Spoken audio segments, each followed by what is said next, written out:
What's up, ladies and gentlemen? Yeah, we was getting the groove, but then it cut off. You know, we only give them that 15 seconds.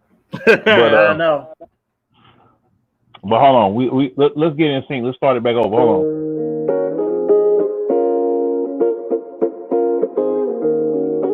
Hit me up, little shawty, hit me up. Hit me up, little shawty, hit me up. Hit me up, little shawty, hit me up. Hit me up, little shawty, hit me up. All right. What's up, y'all, ladies and gentlemen?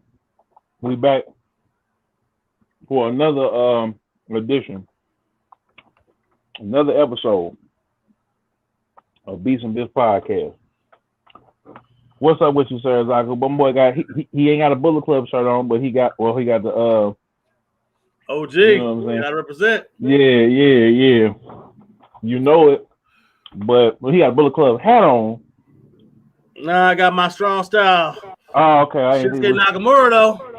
Oh, okay, yeah. So I forgot. You know what? I forgot about the Power Rangers game dropping. I've been looking for it.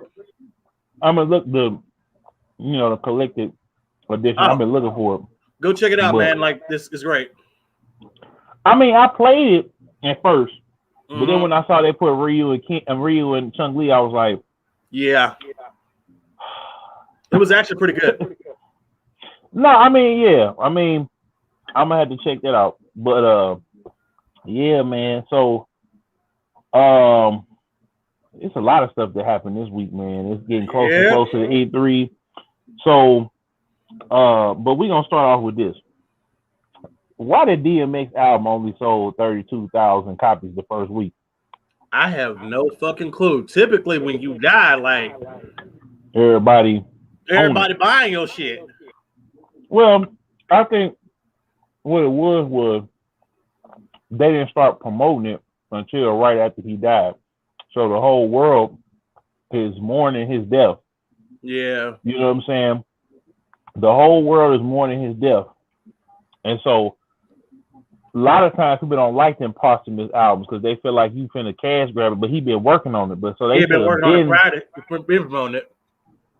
But I think when they tried to promote it at first, and then he landed himself in the hospital, and that was kind of just it. Yeah, well, they should have been started because he was already on a promo run, but they should have came out with the graphics, the cover art, and everything else like that. That should have been, you know what I'm saying, day one when he went on Drink Champs. They should have had the cover art. They should have had the date. They should have had all that. So then he died. It's like, because like people don't like it. Ain't Tupac and Biggie no more. People ain't finna just run out and go. They feel like nowadays people see behind the scenes and they see like everybody was on Puffy because he ain't gave Miss Wallace the and Gene Deal and them is arguing right now about Biggie and the FBI and LAPD, they all going in. You know, they just came out with that movie too, with Johnny Depp and Forrest Whitaker. And the posthumous thing, Triple X's mama and mama and brothers getting into it. So it's a lot of stuff that's going on with them posthumous albums. And then Lil Durk and Lil Baby dropped their album, which I was just gonna say, I already know you're not really on them Serizaku as much. I like Lil Baby. I don't really like Lil Durk. I mean, Lil Durk is cool, but he be extra for me. You shouldn't still be using Lil when you're a grown ass man. I'm sorry. Well, yeah, I mean, like change your name. No, you can't. But you can't. Lil Baby can't change his name to the Baby or to Baby because it's the Baby is out. He changed his name from Baby Jesus because everybody was getting on him about that. He was riffing on Talladega Nights, and so but it was all. And then he felt like he felt like that, but he had pressure, and they was just like, look, we finna change his name to the Baby. So with Durk, his dad, his name is Durk. Okay, so, I understand that. You know what I'm saying? So this is a hood thing that's going on. Okay, I hear you. But that's a little different. But I asked that question because, I bring that up because what is your favorite collab album? And yeah, I'm being ghetto, y'all. I'm over here. You know what I'm saying? It's my last ride for a little minute. I don't know, man. Like, shit is a lot. Like me personally, I like Future and Drake. I like I would count Street Songs by Rick James as one because Temptations played and sung all over the album. All right, they produced the album. I mean, God damn it, there's a lot. I mean, or you could throw compilations in there too, like you can throw Puff Daddy and the Family in there. You can throw what's the Young Thug one that just came out was pretty cool. I would say that Puff Daddy with the Family one. I would say that. Yeah. Who else? Snoop album? Right. No. Yeah, because everybody was on Snoop's album. You know what? Dr. Dre's The Chronic is still one of my favorite collab albums. Well, I mean, it's a solo album, but it's an album he put everybody on. So yeah, it's everybody in that damn album. You gotta throw that on there. Bow Wow is on that album. Yeah. It's just like, so speaking of which, the update, Soulja Boy bets his Lamborghini that he beats Bow Wow. Now, a lot of women is pulling for Bow Wow because before Drake, you had Bow Wow. Like you had Bow Wow and Chris Brown before Drake. And so a lot of women is going back to their high school and middle school and college days, and they remembering, you know what I'm saying, the time with their first boyfriend or whatever, or going to the Scream tour. Like, you'd be hard pressed to find a girl in any major city that didn't go to a Scream tour. You think that's why? I mean, because he got some money. Yeah. But his first, he's like, I bet $100,000 he ain't got his first Lamborghini. But I don't know. It's getting crazy. At this point, yeah, I wanted to go ahead on happen like that. Chris Brown let it happen. Fight. Let it happen, and then outside. Right. Yeah, we'll be watching that. We will not be co-streaming it because y'all is not going to take our channel down. Oh no! But we will be there in the comments roasting y'all to Kingdom Come. What else happened, man? So God of War got delayed. And that's coming to PS. I called this shit. What's up, y'all? It's coming to PS4 along with Gran Turismo, along with Horizon 2 Forbidden West. It ain't gonna surprise me in like another 30 minutes. They're gonna be like, Ratchet and Clank coming to PS4, the new one. Yeah, it probably will. By Christmas, it'll be out. They're gonna launch it on the PS5, and then it's gonna happen. Well, actually, no, they said it wasn't gonna happen. What's up, Lawrence? We are in the walk back era, and with this shortage of parts right now, can't nobody buy your shit. Resident Evil.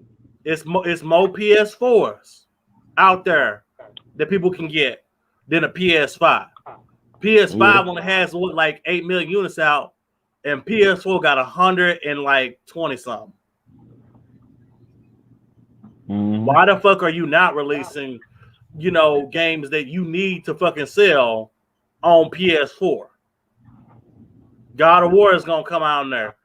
What's the name? Horizon 2. Gran Turismo 7 is coming to this now. I was calling this shit because they can't do nothing. Yeah, I mean, Resident Evil started out exclusive, and then they had to walk that shit back because it's like, oh no, you read the translation wrong. No, we didn't. It was on video. How we read it wrong and it's on video, and with subtitles on it. It's y'all walk that back because y'all want this money. You ain't finna get it on PS5 and Xbox Series X right now. There ain't enough of them. I think it's enough, but that's another topic. Yeah, I think they don't want. It's enough now for the cars and the PCs. Mm-hmm. You know what I'm saying? They're not making that many Xboxes and play. They selling them out and then they restock them. It's just they would have the surplus, but the hackers is just like they should be at this point. The company should be like, look, we'll buy the stock back from the scalpers. Them scalpers was already done got their money. They were buying them and reselling them just as soon as they got them. They wasn't holding them. Yeah, folks was flipping their money. Exactly. So I'm I ain't even mad at them. I ain't even mad at them. I'm not even mad. Like if I had the opportunity, I'd have did the shit too. I don't know. I wouldn't have did it because I would have felt like if I had a PS5 and I got another PS5, I'd have flipped that second one so fucking fast my head would spin. For how much? 1,500. Shit, as much as I buy can get. 3 more. Buy 3 more. You know what? People was doing it though. Almarine counts 4. Almarine, then 3 more. I mean, hey, people was out there. I mean, I drove. Did I tell you, Serizaku, that I drove to South County? Yep. And I think, I don't know if I told you on the show, but they had shotguns drawn. I rolled past. They had guns drawn, sitting on the door. Drove to another. I was like, dang, bro. And they had been camping out for like 2-3 days.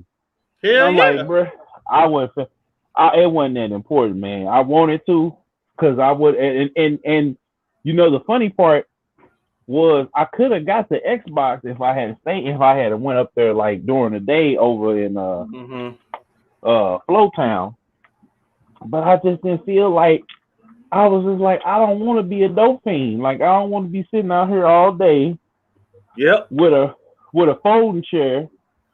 Like, yeah, we outside. It was cold that night, so I had to bring the sleeping bag. At that point, you just say, forget it, man. Either I'm gonna get it or I'm not.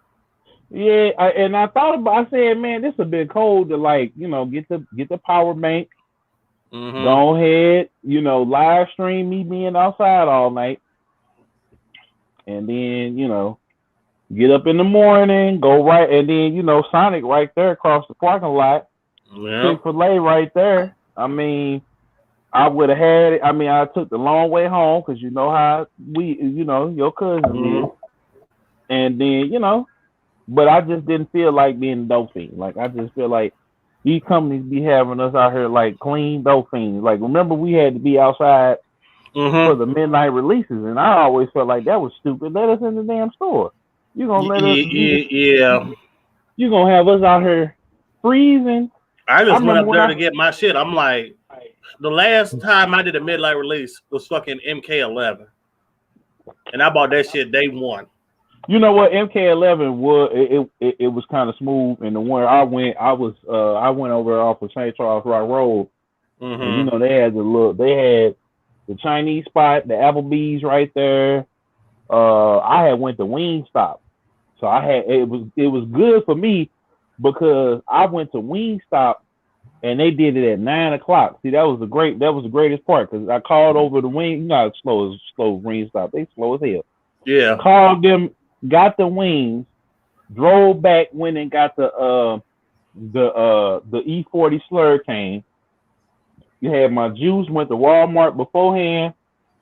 I was already ready to go. He said, just like Black Friday. Man, I'll never forget when they went, I was over there getting my Vita, right? For Black Friday. I don't even shop on Black Friday no more. I did that shit.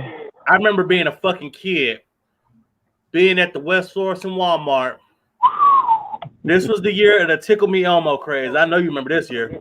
Oh my God, you was there. I'm not even looking at Tickle Me Elmo. I'm just seeing these 2 ladies just go the fuck at it. They got to fighting. And then one other lady, she just snuck up with her fucking cart while these 2 ladies is fighting like Godzilla and Kong. Straight snatched that motherfucker, tossed that shit in her cart, ran to the front, and got it out with it. I was like, wow. Amidst the chaos. Amidst all the chaos, that was when they did the the PlayStation restock. And that was when what was it was 90 Pokemon was out, so everybody was because see that's the one thing I want to do when we get back, because I want to go Black Friday shopping, but I'm gonna just go live and just record all of the carnage that's going on. I would just be like, yeah, y'all, look at this, look at them. Cause I'll never forget, but it was one time, man, I wanted to like beat the brakes off of these people. They had like stomped over this kid. This kid had literally jumped into the game bin to get an Xbox, right? They just put all the Xboxes in the middle of the floor. Kid jumps in the thing, grabs it, and they like beating him with, these women is beating him with their purses. They just beating him senselessly over the head with their purses, beating them down. They just beat him. Just dude stealing off on him to get. He holding on for dear life, and this idiot with the camera ain't helping him. I'm like, y'all go sit there and watch this boy like two grown, fucking insane, ignorant Negroes. You know what I'm saying? They gon', they can go at it all day long. We're gonna watch it. We're gonna see who wins, who loses, and we're gonna slide them all. Whoever gets fatality, they gonna get slid off the screen, and whoever gonna get it. But y'all can't just be out here beating up on these kids, man. You just can't do that. You know what I'm saying? Y'all was ignorant for that, and you was ignorant for that. You was ignorant for y'all. They know they was ignorant for that. But it's wrong for that. It's what it is, my man. It's just what it is. Man, I'll never forget. Cause see, and then all right, cause I'm trying to wait on Breezy. I don't know what he doing, but because we finna get into the E3 thing and the LeBron thing, but so I can't wait to get on that one.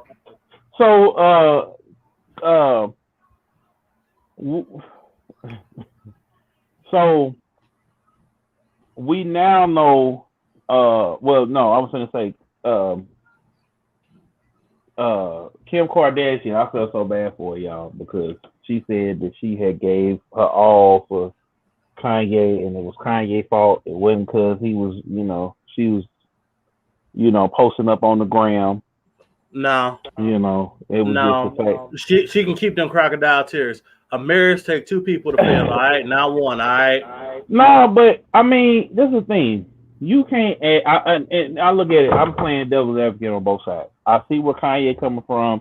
You want to, you know what I'm saying? You want to, you changing your life. You want your family to change your life. I mean, she's Christian, but she's, her brand is, I got to put this makeup line on. I got to put, and she ain't, to be fair, just like with Janet Jackson, she ain't as ratchet as she used to be.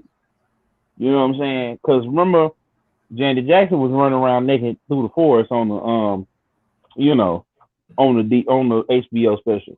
Yeah, I know. That ain't even on HBO Max. Y'all need to put that. Hell no, they ain't gonna be on HBO Max. Why not? Like, come on, man. Anyway, no. She said I heard about that too, Kim. She even talking. Yeah, but I mean. I felt crocodile tears on that one. No, but you can't. But this is like I feel them on both ends. I feel them on both ends. Here go Breezy. I feel them on both ends, man, because I feel like Kanye, you just can't upheave. This woman livelihood. She helped you get back on. You was in debt. She helped you get your style game up. You had died of the death of soldier to get her. You know what I'm saying? It's like, yay, bro, you can't just ask her to do a full 180, and if she just got a little dress on, it ain't like she's sitting there with the champagne bottle recreating. What was it? That wasn't Marilyn Monroe, but that was I forget the black lady from back in the day. That was the pit-up model that she redid with the champagne bottle. You know how she had the champagne. You know what I'm saying?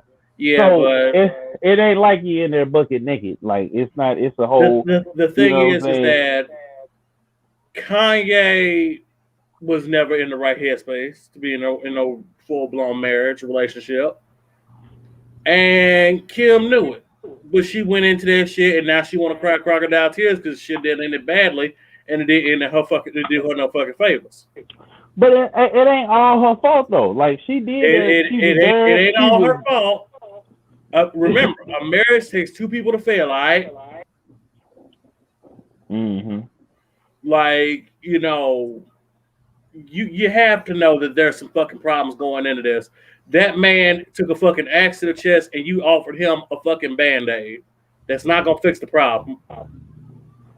I mean, but at some point, man, you got to go. You like, I didn't have the unthinkable happen to me too, and I don't know what the pain of losing your mama is.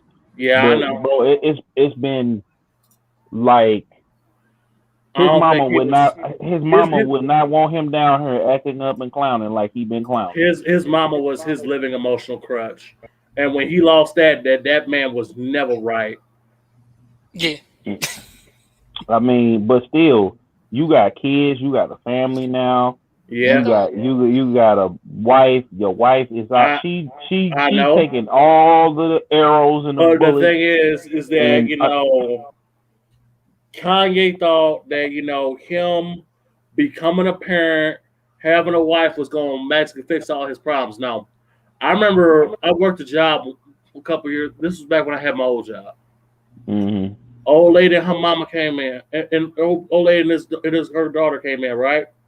Mm-hmm. Her granddaughter or whatever came in, and they was just arguing up a storm because she was pregnant, and you know, I'm just trying to do my job and get the fuck out of the situation. And she said something that sticks with me to this day, because the little girl was over here complaining like, "Oh, my boyfriend gonna take care of me," da da da da da, and Grandma just simply said, "Sex won't make this man love you, and a baby sure as hell ain't gonna make his ass stay. It ain't gonna make him grow up.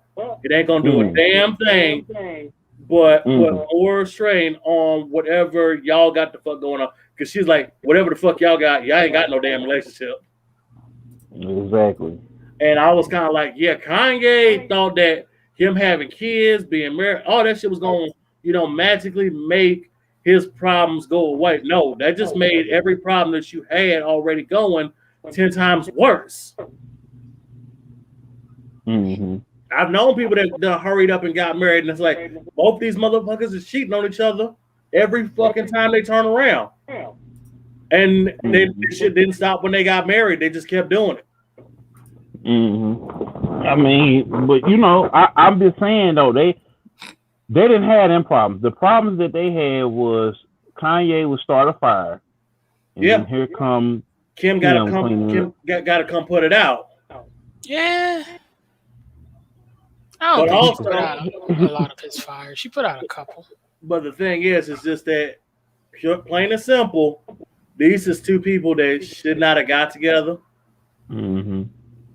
They just two people that this shouldn't have happened, but it did. And you can't do shit about it now. I mean, hindsight's 20/20 and shit, but it's just what it is. I think they're gonna get back together. Probably. Maybe. I think so. I think more than anything else, Kanye need to be taking his meds. He need a proper therapist. He needs a translator. And he needs the right kind of help and the right kind of people to fuck around him. Because she clearly loves him a lot. She probably does. So, but the thing is just that this man is not well enough to really be in a relationship with you right now. Pretty much. Yeah. I think they will get back together though. He needs to go and do the shit that he needs to do and get himself together, and then maybe you can get back together. They've been talking about divorce for so long, for years. Even though she filed, they still haven't signed the paperwork. I'm kind of the mind that if you're gonna get divorced or you're gonna be done with a person, shit, I signed that paper so fucking quick. No, I don't think, because even Kanye he was angry tweeting in one of his episodes. He was talking about he wanted a divorce and the paperwork and shit. Even then, he didn't want to sign it once he took a nap and woke up and thought about it. He just needs to stay on his meds or find a combination of meds that work for him, and he'll be all right. Get the right people around him. Get rid of these yes motherfuckers and get some people that will tell his ass no. Yeah, that's pretty much it. Because they had little leaks and shit from the relationship and shit, and it was one of those things where it was like Kim wanted to talk to him at one point, and he was like, "I ain't talking to you," and she cried about that. And then it was the opposite, where he wanted to talk to Kim finally, and she was like, "No, you blew me off last time." And I don't think it's gonna be too apart. And then they got a bunch of legal shit going on, both of them. And I'm sure this is strategic to an extent, because Kim is caught up in some painting being fucking stolen from some art gallery or some shit she was supposed to be selling or something. And Kanye got multiple lawsuits about him not paying the contractors who were doing shit on his fucking ranch and shit. So it's like, I imagine they didn't want to tie up their legal finances in that bullshit. Because they jointed all their shit together. Just at this point, either side of the fucking don't. But like, they not. he need to like get on some meds, get on the right meds, get a therapist that he needs to see 2 to 3 times a week. He should just hire a full-time therapist. Yeah, a live-in therapist. He should probably do that. You know, because like. You remember when Kanye was down at TMZ and he was saying all that crazy shit? And like everybody just ran with him being crazy, and it was like, yeah, haha, Kanye need to shut the fuck up. Like even I said Kanye need to shut the fuck up. But like when you sat down and you watched his interview with Big Boy and he brought up that that situation, when he's in his right mind, he makes a lot of sense. It's just the problem is it's inconsistent. It's like he hardly ever in his right mind. That's what it is. Well, I wouldn't say hardly ever. I think it's more. He clearly suffers from a thing. I don't know if it's under the ADHD thing or. I know he said he buys violence, but he don't sleep. Love Kanye. Let me sleep. That's the big problem. When he don't sleep, he had them episodes. Yeah. Oh yeah, I feel you. I shoot. Let me be cranky. That's why. I am in full promotion of midday naps. If you gotta go and run, or you gotta get you a good meal and get the items. Dude, there are days I'm at work. I don't feel hungry. You know what I do? Take a nap. I get in my car. I take me like a 20-minute nap, and I come back to work and I'm good. I take me a fucking power nap. I get on that Vince McMahon shit. Let me take a power nap and come back and handle this shit. Yeah, man. So we now know why Southside went crazy, man. Diddy is out here knocking down Young Miami from the City Girls. That's why he wanted to fire up Kodak and Lil Uzi, because his girl, he found out his girl got cooked, and it's like you can't go at Diddy like you go at everybody else. We're talking about our own Pyro and I'm finna run up with the gun and all that, because Diddy will buy your whole publishing and catalog and you'll be making beats till you die. You know what I'm saying? You'll never get this. I mean, hell, you see what's going on with everybody publishing. You're gonna be bad boy for life, and you ain't gonna. And when they say bad boy for life, that means bad boy for life. Like, you know, that man, him. But shout out to Young Chop. I feel like Young Chop was really going through something, and he back doing his thing. He back chilling. He ain't in the news and all of that. I think Young Chop was actually, but with him, with Southside, it's always behind some female, you know. I still don't. I still would want to, like, you know. I mean, hell, even if I was on Making the Band, like if Diddy told me to, like, oh well, we shutting down the studio, like Matt, you got to go do this or else. I'm like, man, nigga, fuck you. I'm not doing it. Yeah, well, you know, I straight step to him like, what the fuck you want to do? Like, you know, like, you don't want me to use the studio? I won't use your fucking studio. I'll go over here. He said, I'm going to go over. Y'all can still hear me? Yeah, I can hear you. Oh, okay. I don't know what happened. Now, I mean, you know, it's Diddy. Diddy is just, God damn it. I fucking love and hate that guy. Man, look, but we know why, because he sat up there and was knocking down Young Miami, and it's just like, what can you do but go crazy on everybody else? You're not finna cuss Diddy out. Now, if he do it, that'd be a bold move. He gonna end up buying his publishing. But let's talk about the elephant in the room, man. Drake pulled up to see his man lose. And you know what I'm saying? Shout out to LeBron, man. No, you know what? I'm gonna go ahead and I'm gonna say shout out to LeBron, shout out to Kanye, shout out to Diddy. Oh my God, fuck you, LeBron, but thank you, because the NBA Finals is actually watchable this fucking year. Why it ain't watching? It ain't gonna be fucking LeBron or fucking Steph Curry up in this motherfucker. It's been them two motherfuckers up in there since 2000 goddamn 10. Let's get somebody else up in here.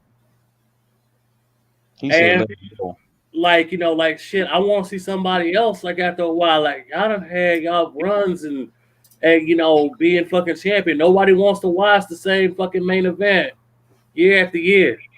It's one of y'all. I mean, I do. And LeBron just kind of just straight just gave up out there, and he like, I don't want to play on the Olympics, and I want to go do shit with Space Jam. Dude, don't nobody give a fuck about Space Jam 2? You know what, though, that little baby, bring it back to Little Baby. That Little Baby and Kirk Franklin was hard on the Just Blaze. Everything with Kirk Franklin, that man just goes hard for no fucking reason. You don't even gotta be religious and be like, damn, Kirk Franklin, you ain't got to go that hard, man. Man. But he felt that the Lord gave him God-given talent. He gonna fucking use it. You know what I'm saying, man? I don't blame him. I prefer Dr. McClurkin, but that's another story all entirely. But that being said, he said I prefer Dr. McClurkin. But that being said, hold on right quick, man. I'm just kind of like, I'm gonna watch the NBA Finals this year because I'm like, oh shit, LeBron and Steph Curry about this motherfucker. Like, yeah. All right, cool. I hadn't been this interested in years. They did make it a big old news story, like, because LeBron, I watched highlights of that game. Like, this dude gave the fuck up. Like, he does this shit. I'm just kind of like, if this shit happen again next year, he gonna be like, I want to go to Brooklyn. Breezy, I know you ready to go in. Go in right quick, and I'm gonna be right back. No, I'm fucking over the whole comparisons between. Well, because I'm a little tired from cooking as much as I cooked today, but I'm just over fucking LeBron James in general. I'm tired of the comparisons of him and Kobe and Michael and all these other great athletes over the decades. Like, LeBron has shown time and time again, when shit ain't going his way, he give the fuck up. He just gives up. Like, I was watching I was watching the highlight clips too, and it's like he's just sitting in backcourt. He's not rushing. He ain't doing defense. He's not passing the open players. Like, are you finna keep? If you know you already out, like if this that don't matter.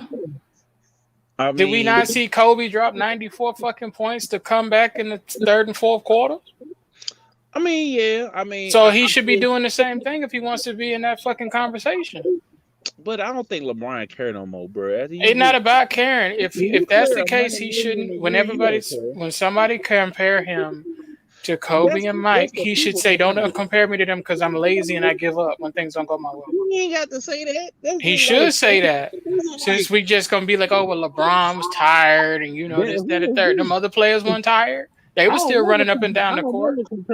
Well, see, I never compared them, period, because I can't compare LeBron because LeBron ain't got that drive. LeBron isn't a team player. He's a me. Okay, I'm gonna say something that's gonna make y'all kind of go like, no way, you just brought that shit up. If you know, LeBron is big neighborhood. That's who the fuck he is. He is big neighborhood. Cousin fucking Skeeter. That's who the fuck he is. Everybody gives the ball to big neighborhood. And when shit don't go right for big neighborhood, the nigga give up. Hey.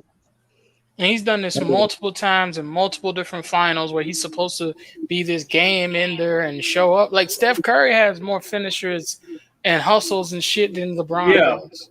LeBron is a fucking... Hell, what's his... I am the team. Kawhi Leonard. Kawhi has had some moments where he's like, fuck this, I'm finna bring the team back, put the whole team on my back. Yeah. LeBron don't do that shit no more. He's like, I ain't trying to do that no more. I want you motherfuckers to pass me the ball. I'm big neighborhood. Give me the fucking ball. And that's his shtick right now, okay? Hell, even his first rings came from coming down here with Dwayne Wade and Chris Bosh and everybody else, niggas who hustle. Mm-hmm. Hey, LeBron don't want to do shit no more. And then it's like, you know, look at Jordan. Jordan took off for what? 1 year. Came back and repeated again. But if I got the number, this is how I look at it like this. I'm LeBron. LeBron is not even in the top 10. But I'm just saying, as a man, I respect LeBron as a man more so than I respect him as a player. I don't got no respect for him. Deuce up. No, I'm saying, I mean, but okay. But what the hell does that have to do with anything? We're talking about his gameplay, not who he is off the court. His gameplay is overrated. A long time ago because it's like this man think he a 99 on 2K. I don't think he really a 75 at best. Hold on. I think with LeBron, this is what I think was happening with LeBron.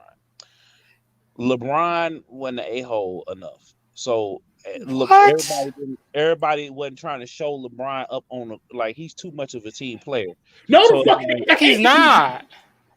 And what type of logic does that make? If that's the case, they should never win a game. Think about this: Michael Jordan was the a-hole of all a-holes. Yeah, right. But Michael Jordan had a team full of people who wanted to win, regardless of anything.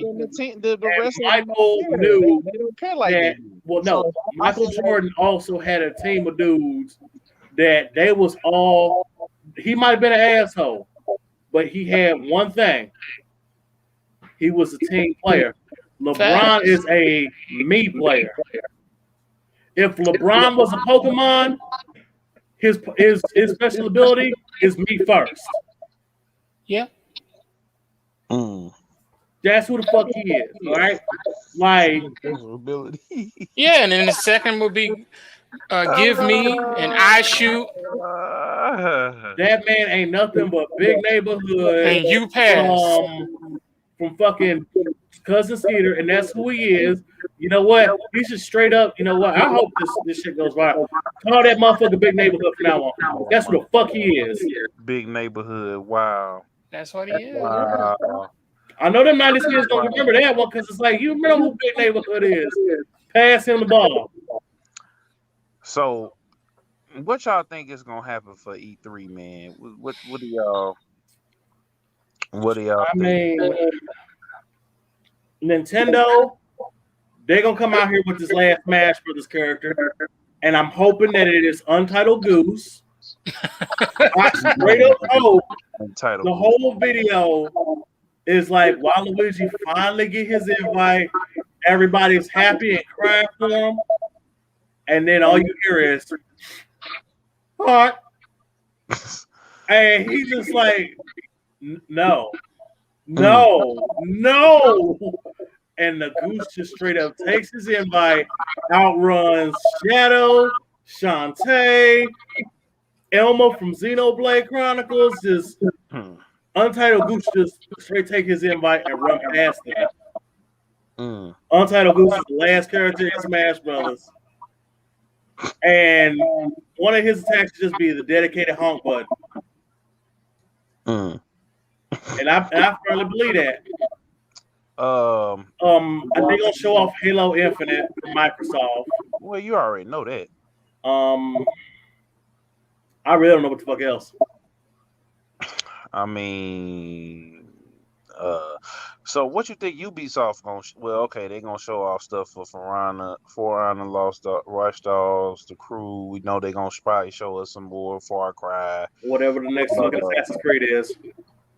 Do you think Borderlands is gonna they're gonna show Borderlands? Or not? They already did Borderlands 3. So what's next from Gearbox? Y'all think? Probably another Borderlands. Either that or some Tiny Tina bullshit. It's gonna be another Borderlands. There's people talking about it, rumoring about it. Because they got this movie coming out and they're gonna ride that wave. Yeah. That movie gonna be ass. It's gonna be terrible. Show us, man. 2K probably. Hopefully with the WWE 2K22 cover. They already got a private beta right now for Madden 2022. Madden. Yeah. It's a private beta. It's gonna still be trash. Yeah. No. But EA is forever cursed making. We might get a Star Wars preview. yeah, Nintendo, they said it's gonna be a 3-hour gameplay thing after the Yeah, but what game? Metroid Prime 4. multiple games. They said. I don't know people looking for that. Multiple games. Is it me or I'm just not excited no more? Oh, because they don't show good shit no more. Before it used to be they show some crazy shit. Now it's just like here's a JPEG of a fucking game that's gonna come in 10 years, or here's a fucking trailer with no gameplay of cutscenes in engine. It's like, show us something worth getting excited about. I mean, I done heard that Arc System Works is working on a My Hero Academia 2v2 fighter. Oh God, no. Yeah, You said Arc System Works? Yeah. Okay, all right, cool. That should be solid. Cool, cause no, them last two was horrible. They sucked, and they needed to go somewhere with it. Then you know what I'm saying? Yeah, I mean, Fighter Z was good until they put Instant Win Goku button up in that motherfucker. Oh my God. I think most of the new good shit gonna be at Summer Games Fest. Yeah. Yeah, I was just finna say about that. The only person that's really finna have something at E3 besides Nintendo is gonna be Devolver Digital. Oh, that's gonna be solid. Oh my God. Ubisoft gonna have another Just Dance. Either Watch Dogs or Assassin's Creed, which is the same fucking game. No, I'm tired of Watch Dogs. I'm tired of Watch Dogs. You know what though? Watch Dogs Legion was fire though. I had to say that. And It's the same game. I mean, yeah, but it was actually Legion was to me was better than 2. I'm gonna tell you what made me stop fucking with Watch Dogs. There was a mission in the very first Watch Dogs game, right? He said the first. There was a mission, a real shit, if I remember the game right. There was a mission. I think it was Watch Dogs. The one with the hat. Was it Aiden or some shit? Yeah, that was OG. He okay. I'm thinking about getting it. The reason I was done with this franchise is here's what happened. Homeboy was at a grave site, right? Or going to a grave site. And one of the chicks was helping him, was about to get murked. And the whole time I'm like, this is a game about technology. She's one of the lead hackers. And I'm like, yo, she about to get murked. Call this bitch. Call her. Let her know let her know they finna get the drop on her. Call her. He never calls her. She gets murked. I put the game down. I was like, I'm done. I'm done with this whole franchise. I'm done. I dropped it after I was like, I'm done. I don't like silly shit like that. It's like this whole game. And what kills me, they just got them talking on the phone. Okay, Yeah. well, he been talking to her on the phone. She been trying to get him to come over there and get them yams, and he looking for his daughter. My daughter, them yams. Yeah, but they called him and said, we finna kill this bitch. And it's like all he had to do was call her and let her know. He's like, nah, I'm gonna drive to the fucking graveyard, have a big ass shootout, hold her in my arms while she bleeding out. Like, I can't believe this happened. Like, bruh, all you had to do is call. He didn't care. And that's why I didn't care about that franchise. Next. Look. It ain't most games I wanted, like King of Fighters 15 done been delayed till next year. They gave me Virtual Fighter, but they had to take some away. I'm like, You said what's delayed to next year? King of Fighters 15. Oh, well, we knew that too. Actually, that didn't make sense. Well, no, the gaming gods gave us Virtual Fighter, and then they had to take some away for this year. Like, no, that didn't make sense. Why is King of Fighters delayed and it's only on PlayStation and Xbox? they doing something to it. I don't care. It's fine. I don't care. They gave me. I got Virtual Fighter just back. I just got Virtual Fighter back. Let me stress this. With less characters on it. It's Virtual Fighter. I'll take it. We haven't got a game since fucking 2006. And it's the same game. I mean, it's fire. Don't get me wrong. But it's the same game. It made me almost download my PS3 copy because I'm like, dog, is the server still on? Like, I wanted to play Virtual Fighter. It does not require me to go upstairs and pull out my Sega Saturn no more. I'ma still play versus I fighter.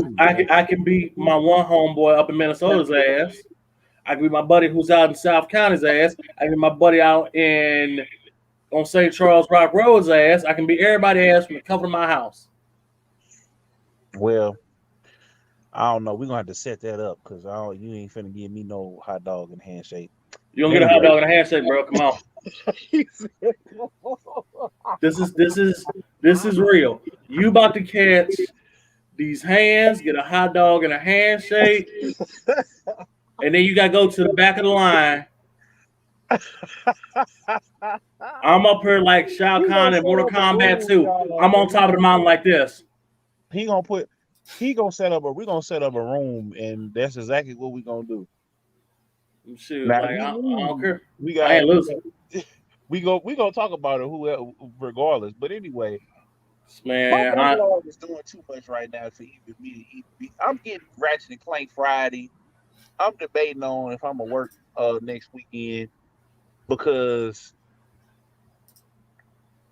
I mean I'm just like it's too much. Like and it's too much, bro. It's too much going on. It's too many games. I got my Patreon people, get ready because I got some more Ghetto Vision stuff for y'all. We're gonna be playing some more than PS2 games. Y'all know how it is, but I'm glad. Push it back. Push it back. Give me another Lord, give me a couple more years, and y'all give me a couple more years. Now I won't God of War like November next year for my birthday. That'd be cool. 32 birthday, a 32nd birthday. You know what I'm saying? Outside to be open.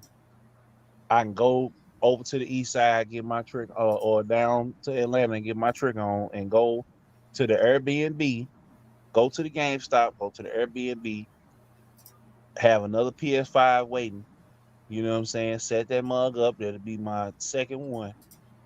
Crack that, hook the camera up, hook the headphones up, and get some wings, because down there they got some good. I've been seeing them. They got all different type of wings. I seen they got like a honey, hot lemon pepper.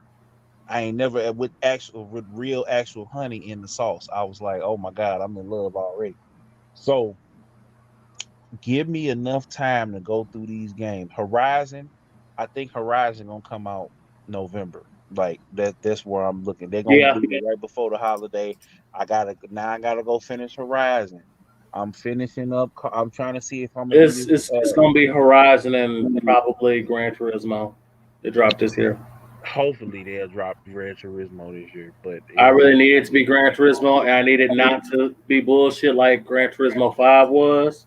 It looks like they're taking their time, and then I think Xbox they're gonna come with Forza, they're gonna come with Halo Infinite, and hopefully I can find me an Xbox before then. What more can I say? Like, I mean, I don't know what they're gonna do because I was thinking, I'm like, man, what my E3 predictions gonna be, and I just don't know. Like, I want to see Metroid Prime 4. I want to see Breath of the Wild 2 gameplay. I think we're gonna get Bayonetta 3 finally with a release date. Finally, yeah, we should. I'm hoping for what's the damn game? I would really love for Sega to come out here and be like, "We're giving y'all Vanquish 2." That would be dope. Yeah, Sega need to come with some freaking Ultimate, Sonic Colors Ultimate, and their Rinky. What would really be really fucking awesome? They bring back Eternal Champions. You've been saying that, and you know they ain't gonna do that. You know they not gonna do that. I need them to fucking do it. Y'all sitting up here on money. Get Bone Thugs and Harmony to contribute a fucking song to it. The song Eternal, they took from Eternal Champions. Fuck's sake, come on. They not finna do it. Stop bullshitting, please. Sega is only interested. They all only interested in making money. They only want to make money. I understand they want to make money, but You can't be like, because we talked about 2 episodes ago. Ubisoft just finna do free to play games. Like they finna have season passes. Hell, I download and I'm gonna probably stream it tomorrow. I downloaded the open beta for the Final Fantasy VII First Soldiers. You know, the PUBG meets Final Fantasy whatever this game is called. that's I don't want to remake Crisis Core because I don't want to do shit.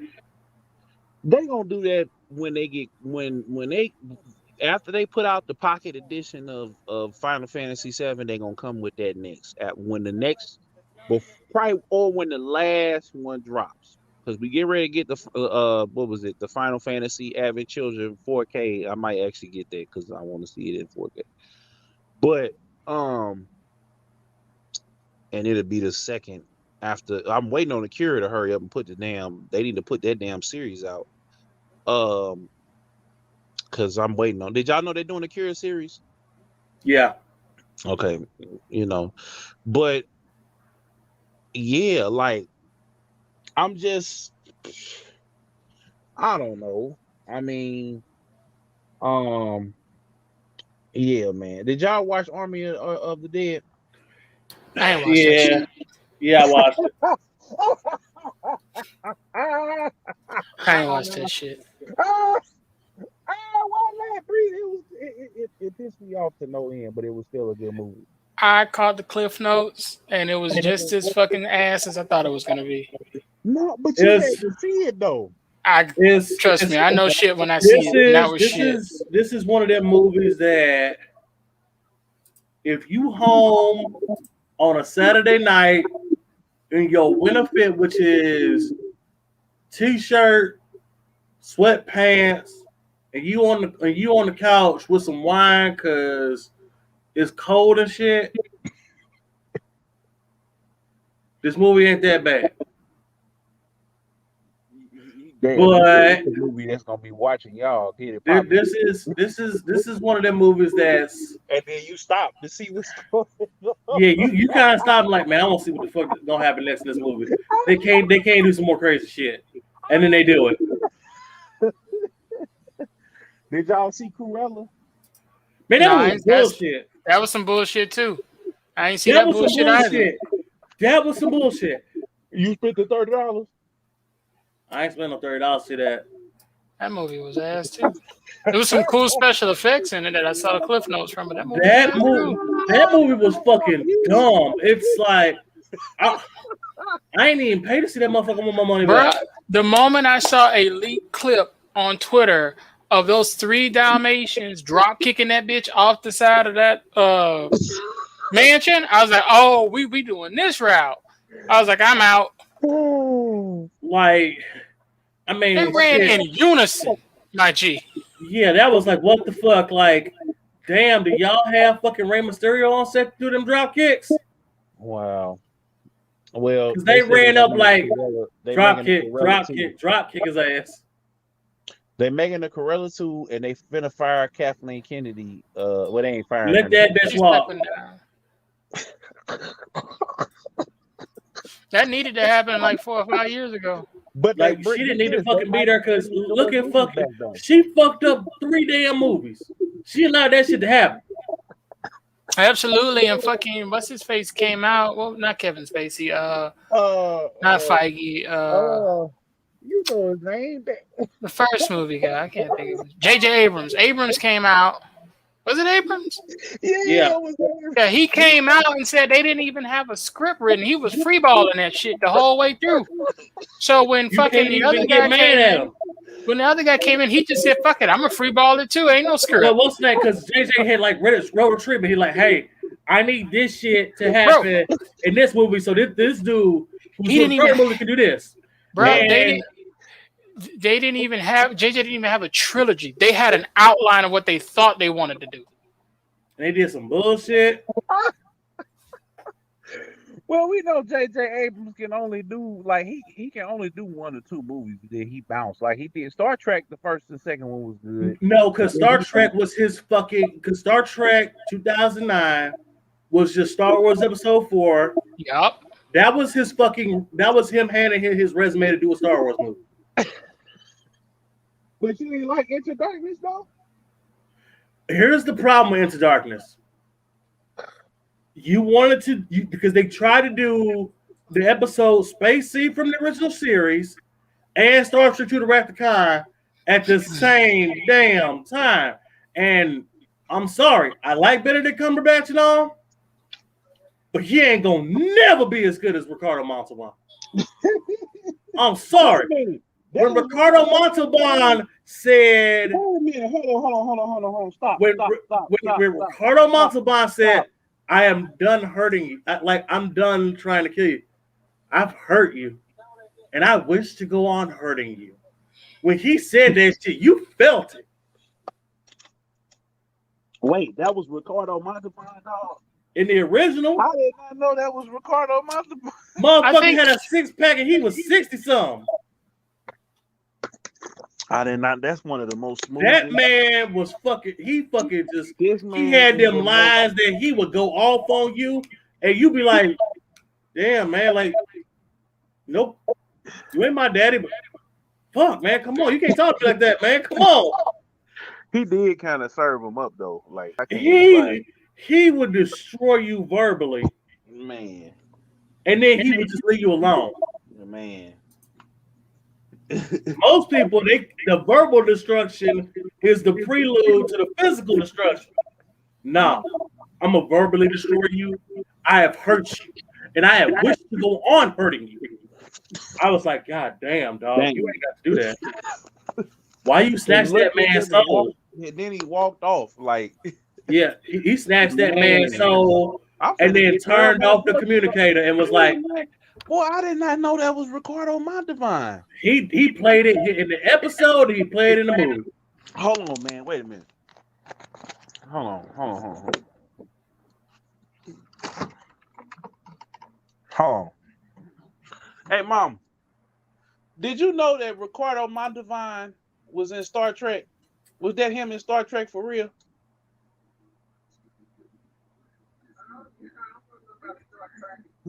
Oh, okay.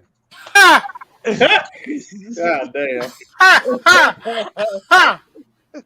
I mean, it's legit. Right. That was the guy. The man from Fantasy Motherfucking Island. This is one of the most smoothest dudes. You know what I'm saying? Hell, he made a white fucking suit look so fucking gangster. I mean, this dude was smooth as hell, bro. Whenever you seen him, he just like your uncle at the damn cookout. He was that uncle that was so fucking cold that you couldn't fuck with that man.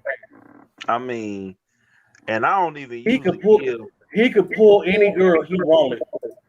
I mean, I usually don't give, the white zaddies, you know what I'm saying, no type of, you know what I'm saying, but Ricardo Montalban was just a different dude, man. This dude, look at this, look how smooth he was, dog. Let me hold on. Where the suit at, man? Bruh. Just hold on. Where is it? This suit game was on point. I mean, like, I mean, he said, and then he tall as us. So I'm trying to feel like he had to get some money to get these suits like this. This is a daggone Gucci suit. I mean, I'm telling you, dog, he was just one of them. I can't even pull it up, but he was just one of them ones that just legendary. He gonna go down like when it come to dressing. It's like him. Who else that be? That man was 6 foot straight. What's my other guy? Farnsworth Bentley. Like, you know what I'm saying? Just show up, just fresh as just hell. Just you can't even. You got to. Matter of fact, you got to be like, hey, baby, let's go, because you let her see him.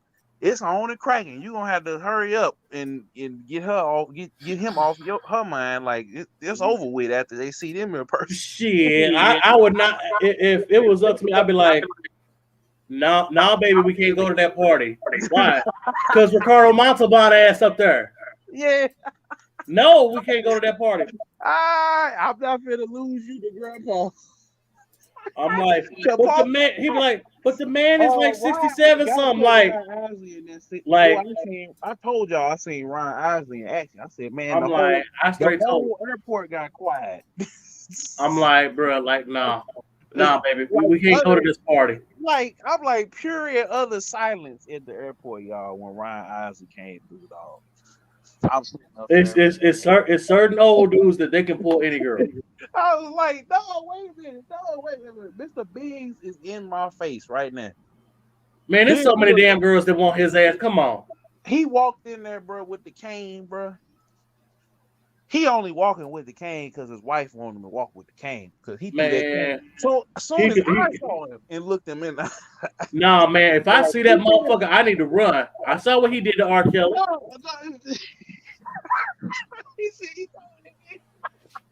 Had all them dudes break up in the fucking room. Had that little motherfucker that was in the back. He the first motherfucker in there just whooping your ass while he stirs his girl. Like, what the fuck, baby? We start wearing mask and stuff after that.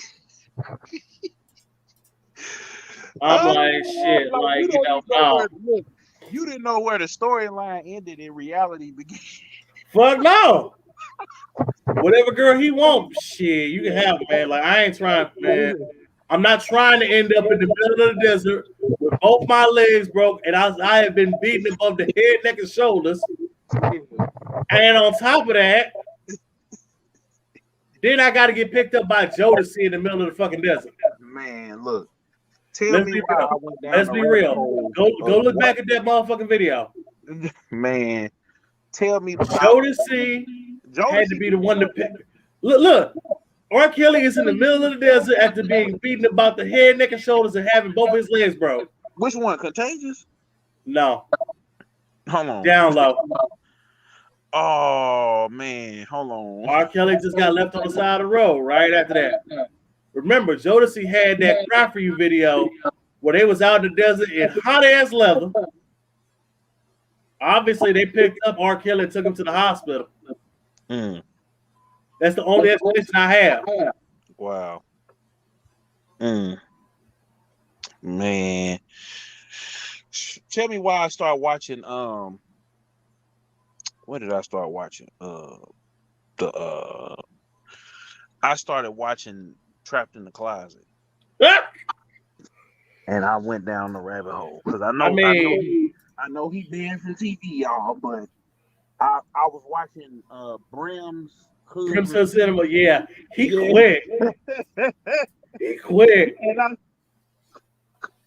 Dude, the part where he was driving with the fucking Mario Kart effects, that shit had me dying. Wait a minute, no. When he shot Tyrone, and he said, man, and then Omar from The Wire, he in there, Michael K. Williams, he tell him, hey son, we got to do something for that wound. He said, no, it's okay. It's just my shoulder. Where the bathroom. Then they had Zeke from daggone from Universal Circuit. Oh my God. I can't unsee it. I can't unsee Omar beating the hell out of Zeke. Then we wonder why Zeke wasn't on Universal Circus no more, man. He got Hollywood after. Then they put out like 11 more chapters. Man, I seen all of it. I'm just like, man, nah.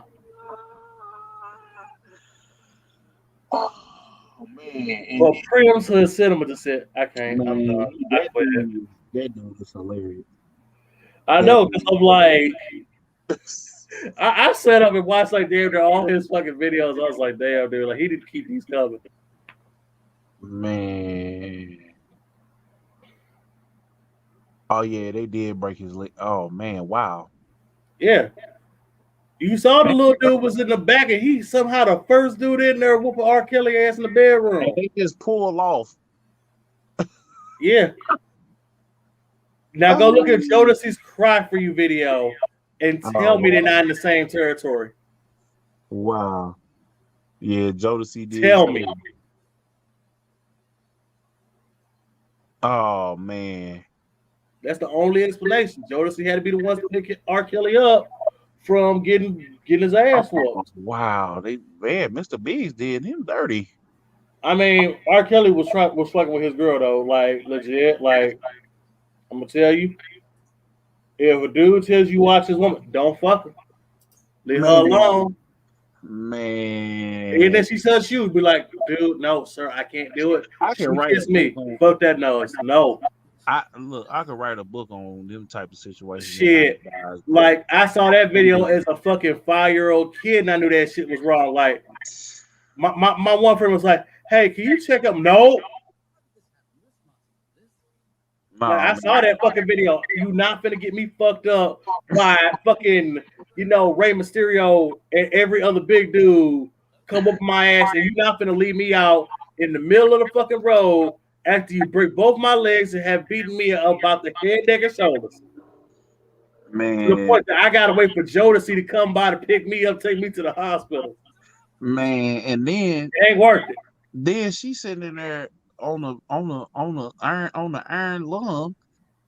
Yeah, like what the fuck did he do? Like he did something way worse than your ass. Man. Like I need a wheelchair for 6 months.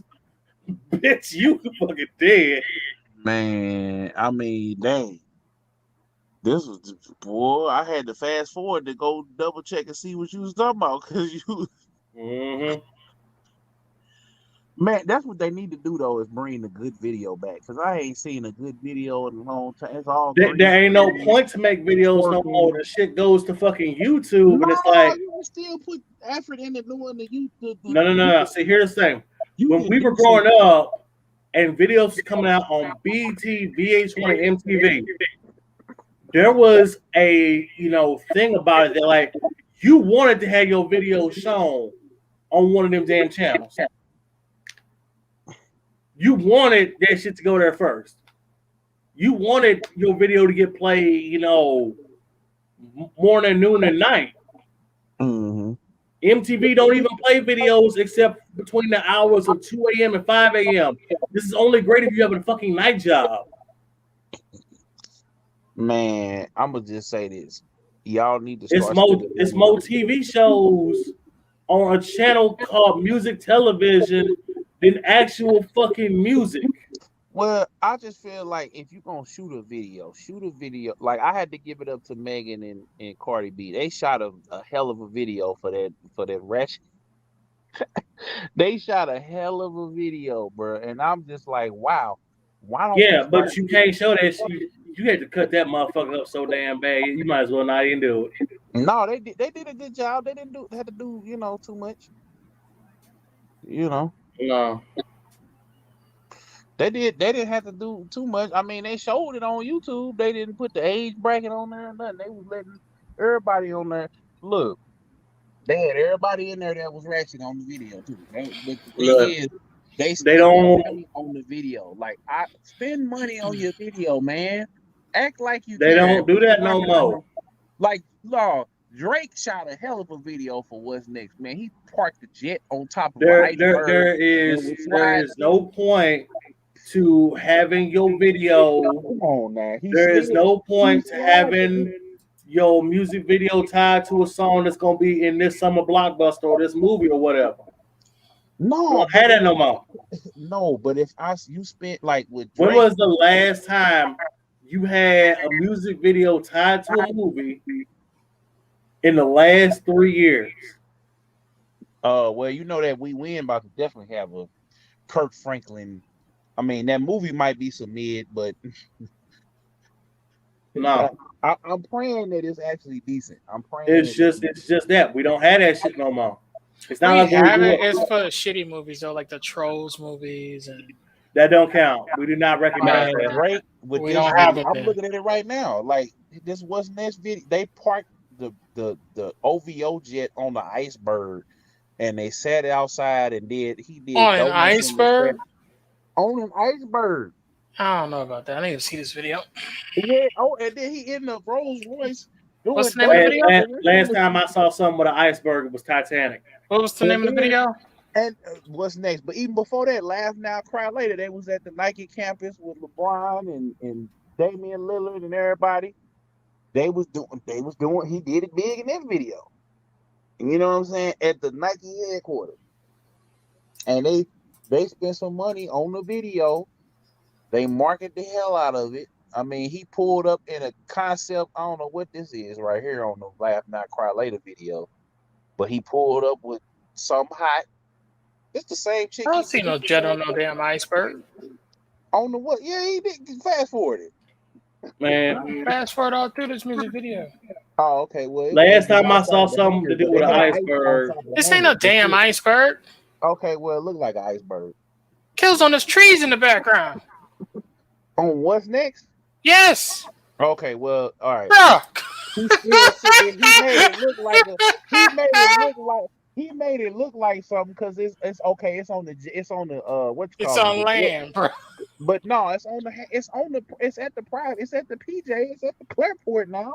Don't do him like that. He's standing downtown Toronto. That mug shut down.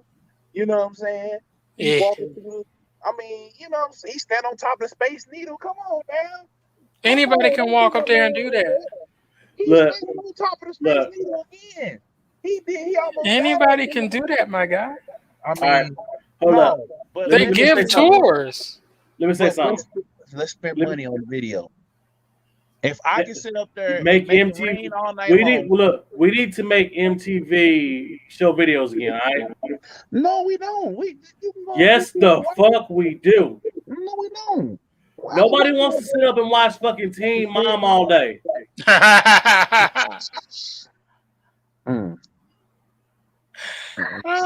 Nobody wants to watch 16 and Pregnant all day. Nobody wants to watch bullshit no more. Like, for real. What the fuck is the point of fucking MTV if it's more fucking bullshit on all the goddamn time? I mean, they not like, damn it. I would fucking pay extra for, you know, just a straight up music video channel. You know what? I don't even gotta do that no more. I got fucking Pluto TV. They fucking got that. Yeah. I mean, I see what you saying. You want the videos and stuff to be curated and put up. Like, shit, I remember when MTV Jams used to have $2 Sunday. Yeah. I mean, they got BET Jams and MTV hits still. Look. BET ain't even what BET it was no more. No, it was just MTV Jams, but then they just said that it was if they brought that shit back, they'd have to start showing shit way back from the early 70s, 80s, and 90s because people ain't making good music videos no more. Like the it's last just a bunch time, of dudes jumping around with a chick walking by with a car in the background. No music videos don't tell stories no more.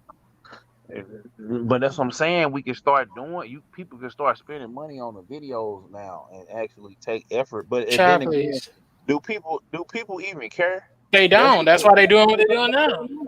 I'm gonna spend money on my video. Y'all gonna watch that damn video too. You know what I'm saying? Y'all gonna watch that money. Yeah, you could spend like $3,000 on some strippers and paint their ass cheeks different colors like Tekashi, and motherfuckers will watch it too. Yep. You know what though? I have like a song with a girl's feeling song. I was thinking about flying some to New York, getting Maggie and Weezy, and going to one of them clubs. You know the ones I'm talking about. And basically, them like I'll just be walking through that mug, and then they'll like tie me to the chair and do all of the little BDSM stuff. Actually, thinking about it. Last two music videos I watched that had some type of a story or plot going on. One was Kevin Gates' video where he was like in Louisiana or some shit. Mm-hmm. And then there was the King Von video. Oh, yeah. Those were like the last two music videos I watched that had like a plot going on. Yeah. Dude, all I do is watch old ass music videos. Like, I'll just get into a mood. Some days I'm like, man, I want to watch some music videos. I'm just like, let's spin the wheel of Zeal. What era are we going to? We're going 80s, we're doing 90s, we're doing 2000s, we're doing 2010s. And we win video yet? Like, dude, if I get the 90s videos going, shit. 1 minute it'd be fucking Janet Jackson. Next minute is Drew Hill. After that, it's fucking Spice Girls. Then it's Nirvana. We gotta wait for they ain't gonna put it out until when does what you call it come out? Space Jam. Who cares? I'm gonna give it a spin, man. I got that album is gonna be shit. You gave it a spin when you watched the trailer. No, it's gonna be horrible. I mean, come on. The album is gonna suck. We already know what's gonna happen. LeBron gonna give up halfway in the movie, and then the fucking monster's going. No. But that we win is actually kind of hard, though. Dude, come on. Win is hard. No, it's not. Yes, it is. It is nowhere near as hard as Hit 'Em High. No, it's way hard. Look. No. Are you sitting here with a straight fucking face? He is. No. Hold on. It's two different songs. We win next to I Believe I Can Fly. It's not I Believe I Can Fly. It never will be. Okay. Hit 'Em High. Hit 'Em High has 10 following people on it. No, but hold on. Hit 'Em High. Be Real. Coolio. Method Man. LL Cool J and Busta Rhymes. Hit 'Em High. I have used Hit 'Em High when I have been part of a 5-man Survivor Series team playing Tekken Tag Tournament 2. Okay. We use it as our entrance theme. Okay. But all I'm saying, and then we proceeded to win. Okay. Well, I'm saying Hit 'Em. We win. It is only direct comparison. Is I Believe I Can Fly. Because it's the same. Because think about it. You had Kurt Franklin Choir with R. Kelly. And then, hold on. You got Kurt Franklin now. They had to bring Kurt Franklin out because they couldn't use R. Kelly again. And then you get the hottest rapper besides Drake, Lil Baby, to do the song. Hey, y'all heard the song? Yeah. Okay. Hey, you heard the song, Breezy? What song? We Win. No. I'll go listen to it now. Okay. He said, go listen to it now. Oh, Kurt Franklin? Yeah. Kurt Franklin, Lil Baby. Now, it's hard in its own right, in its own merit. Next thing I want to talk to y'all about is Swiss Beats right in checking Justin Timberlake. He said something off the wall, and is he right for checking him, or telling Timberland to make him check him for what he said about? Let me see here. Let me type. The problem with this song, it sounds too much like something that would play at the end of a Tyler Perry movie when everybody done got down struggling. It's too churchy. I mean, he got a point. It do. It's very churchy. It's not a bad song. It's a great song, but it's not like something I would play at the end of a basketball game. Yeah, you would. Okay, so Swiss B said that Justin Timberlake he took from black culture. He did. Fuck Justin Timberlake. Dang, what? No. He said some fucking off the wall shit after Prince died, and then he did some off the wall shit with Michael Jackson shit. And him and Prince had beat because Prince. I don't care. I don't give a fuck what type of issue he had with Prince. He gonna have to give me 5 minutes. It's the whole. He said something about Boy Bands on one of them songs. Prince did this them first. I don't care. Prince has that right. It's fucking Prince. And you borrow Justin Timberlake. Nobody give a fuck about Justin Timberlake until he started singing soul and R&B shit. Nobody give a fuck who he was, except for that when he was in that band shit. I had a girl lie on me and said that I tried to do me like Joe Budden, and it took her seeing her mama seeing her slap me upside the head outside the office for everything to go away. Okay, so, what the fuck does that have to do with Justin Timberlake? Justin Timberlake and NSYNC and them and Backstreet Boys and them was having them girls fall out. Bro, that has nothing to do with what we're talking about. Them albums was hard, but Prince was mad that Prince was mad. Oh, now you just all out of your body. No, he got mad because we had created the blueprint for boy bands, which were New Edition. We did. And he felt like that they used that template to put them on. And so they did. He took a shot at them. So Justin Timberlake, that's fine. Take the shot and not return fire. He should shut the fuck up and sit the fuck down. He's not wrong. Look now. Who right now black is rocking R&B more than fucking Justin Bieber? But Justin Bieber ain't never ever took no. Justin Bieber has literally took over the fucking R&B, pop lane. There are listen. Chris Brown done sat his ass down. That was Chris Brown's lane. Chris Brown still out here doing it. He ain't doing nothing like Justin Bieber. That's only because he had. No, they done pushed Justin Bieber into Chris Brown's lane and he done took it. Usher's still out here making music. They done took it. Where the fuck is Trey Songz? Trey Songz got one album. That people use. Where the fuck is Lloyd at? Trey Songz, Lloyd, Neo. They all you talking about Dream. I can go down the list of black artists who are supposed to be dominating R&B and soul shit, and they're nowhere to be found right now. I mean, but that's the game, and it's not about the game. Well, it is because it's the industry. We go back to Press Point, the industry. Because if I'm in the industry, industry wants to like. But here's the thing: when Prince made that point, the internet wasn't what it is today. No, so that was a valid point then. Now, no. If a nigga can get popular off of shopping at a thrift store, what the fuck are the other artists doing? Yeah. Boy, where he been at? He didn't fell all the way off. Well, he back in Canada doing his thing.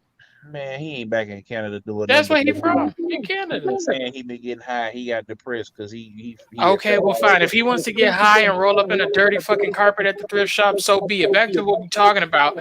Where are black R&B singers that's supposed to be dominating the lane and nowhere to be found? I done found more Cuban, Spanish, Mexican, Puerto Rican in between dominating that lane. Well, hold on. We do have like your Georgia Smith. You got her. You got.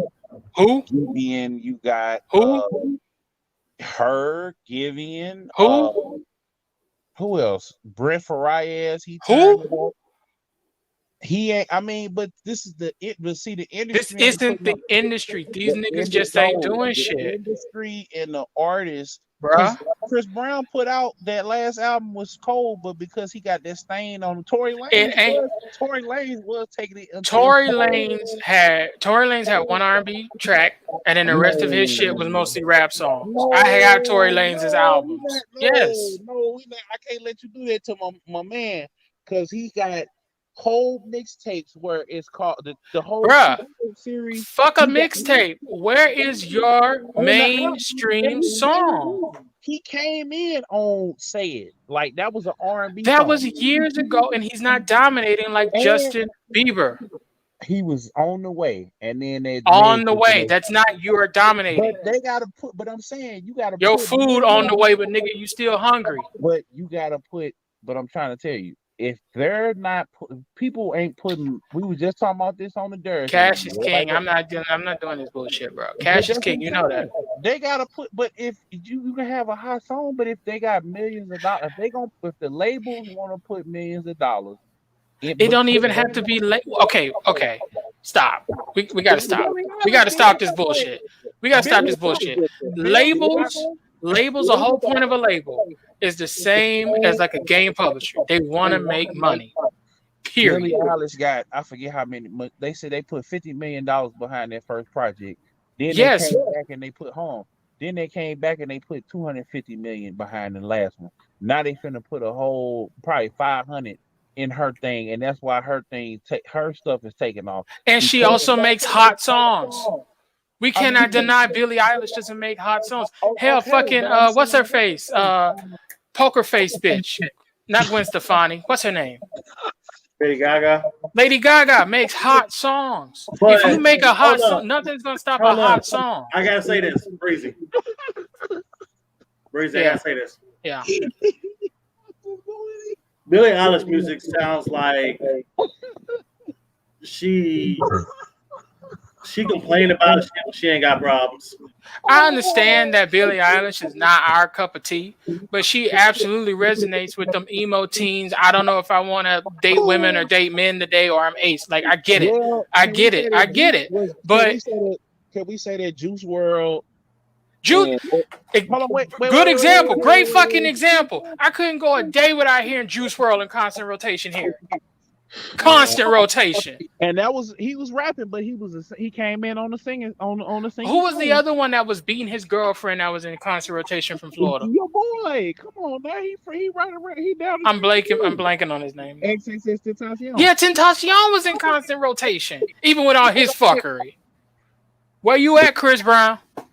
Chris Brown did. Come on now, Chris. Right, he was not Chris Brown. He just did go crazy. Chris Brown ain't been doing the shit. Yeah, he has a couple songs, but my whole thing. Last year, come on now. I don't give a fuck about Drake. Drake's from Canada. He don't count to me. Drake don't count to me. You couldn't go nowhere without hearing that song. But you can't go nowhere without hearing Drake in general because Drake is hot. But they not. But you know, we were just talking about this. But the thing is,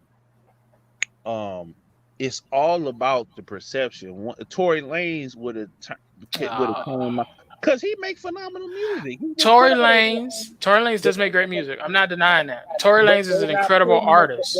Once your image is tarnished, or they not willing to put the bag behind you no more, like Usher. But you can put your own bag up, bro. They not if you sign to a label, you don't. You matter. can. You still can put your own bag up. You don't have to rely on the label for everything. Hey, it's just that. Look, man, I'm telling you, if I ever find myself in a room and I done bought Diddy label or whatever, I'm only gonna tell him one thing. My office hours are from 9 to 5. Y'all know what that means. I'm just saying, like, the industry. Oh God, I'm out. I'm done with it, bro. That makes no sense, bro. From 9 to 5, y'all. I'm trying to tell you, once you sign to a label, it don't matter how. We've seen people like I done seen it time and time again. When Lil Wayne was going through what he was going through. Here we go. I'm just using an example. His fire almost went out. Lil Wayne fire would never go out because he's a superstar. No, but I'm saying you can't shut Lil Wayne down. But I'm saying the steam behind his record, because he was constant. Lil Wayne was constantly dropping stuff, and now he was just phoning in for a while because. Oh, ding ding ding! Say that again. He was phoning it in, which means he didn't give a shit. Yeah, because why would a label push some shit you don't give a shit about? Because what I'm saying, they wanted to drop Carter. What was it? Carter 5. It was gonna come out but Birdman didn't push the button on the album because he was phoning it in. He wasn't phone. Carter 5 was good. He wasn't. The iteration we got, yeah, it's good. But what about the other singles and tracks that didn't make it?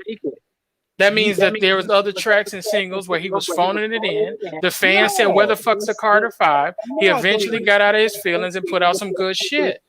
But the track list is mostly the same, minus 1 or 2 songs. And then he put them songs out, and I feel like the songs that he put out on the deluxe that he left off on the regular one, and the ones he switched out on was better than the original release. So the ones he phoning it in on. No, he wasn't phoning in on. But my point is this: whenever they feel like if you sign to a big record label, Usher was on fire. You know what I'm saying? Even with the crappy album, the Here I Stand, he had There Goes My Baby and Here I Stand on that album. Then he came right back with Climax. Then he came right back with what was it? DJ's Gotta Fall in Love, Daddy's Home, and what was the other song with Nicki Minaj? Lil Freak, right? So he's on fire. You know what I'm saying? Knocking him out the park. Scandal comes in out of nowhere. We don't know why. he had the issue with his ex-wife. She was taking him to court. Then he said he had that pack, and then all of a sudden now his run is slowed to a crawl. Because he wanted it to slow to a crawl. Because this is around the same time he discovered Justin Bieber. You forget he co-signed Justin Bieber, but he was still putting out hits even with Justin being out. He had but when it came time, because you gotta understand, Usher, he was like this little celebrity shit. This relationship, and the label don't want them to do it. Like that makes no fucking sense. But I'm saying, and then at the same time, he put Justin Bieber out. Yes, and then he sat his ass down so Justin could breathe. He said it in interviews. Okay, well, he still there you go. He was still putting out songs though. He had "I'ma Hold You Down." He had "Party with Chris Brown." That one was on the radio. Party was on with. Yeah, I said it was on the radio. "Hold You Down" was on the radio. I said it was on the radio. "Party" was on the radio. That one, that one was. That's what I'm trying to tell you. So when them allegations came, he was gearing. Them allegations ain't have shit to do with that, bro. But I'm saying though, you got niggas like the baby got a gun charge right now and still on the radio. That's not different. That's worse. No, but see, they gonna promote the BS in the divorce ain't BS. Rumors aren't BS. Having an STD ain't BS. That's not. It's not the same. That was around. That is the fucking same as controversy. Get out of here. It's not controversy. Okay, but it's not. You got two different type of controversy. It's the controversy we gonna cancel you, and then we got the controversy that's gonna blow you up. 6ix9ine controversy did nothing but blow 6ix9ine up, and then 6ix9ine did come with the boo boo, and that's why he took a step back off the music. But when you got talking back then though, why are you trying to apply today's standards to back then? But I'm talking about. But I'm saying with back then. Prince called something out and they was collateral damage. Justin felt like, bruh, we respect you. It was like when Pimp C called out the Atlanta Justin Timberlake. But I'm saying, it's just like when Pimp C dissed the whole Atlanta and was basically saying everybody in Atlanta was LGBTQ. I mean, have you been to Atlanta? I mean, but he was disrespecting the rappers or whatever. He was calling out different people. He was making blankets. Rest in peace to Pimp C. Everybody it was certain people he was gunning for, but everybody got hit with some stray bullets that didn't need to get hit with. Only the hit dogs holler. Okay, well, but I'm just saying, that's just like me getting on here and saying F this person. And you have every right to say that. And if they holler about it, then you're accurate. I mean, that's facts. I have said the following. I have said Soulja Boy, Jamel Hill. And don't they holler all the damn time?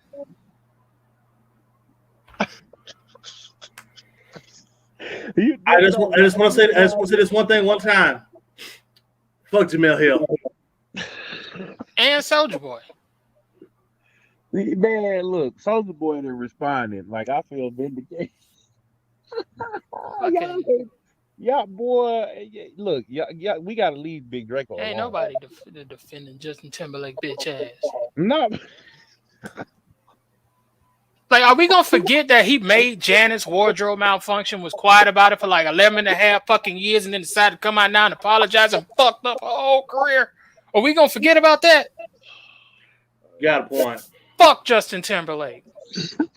I'm gonna apologize now. Oh, I realize I've done it wrong. Nigga, you ain't finna reinvent yourself because you want to come out again. Nah, let fucking the other Justin have his lane and Bruno Mars. Fuck out of here. Like, he gonna take Michael Jackson's track, remix his track after the motherfucker died and said he didn't want to work with him. Hold on. Bruno Mars in The Weeknd is killing the R&B game. They are. You said wasn't nobody doing it. Then okay. Bruno Mars. Here's what I'll say. No, this is still relevant. You named Bruno Mars and The Weeknd. Yeah. Right? Yeah. You named 2 black dudes and 1 white guy. Weeknd killed it.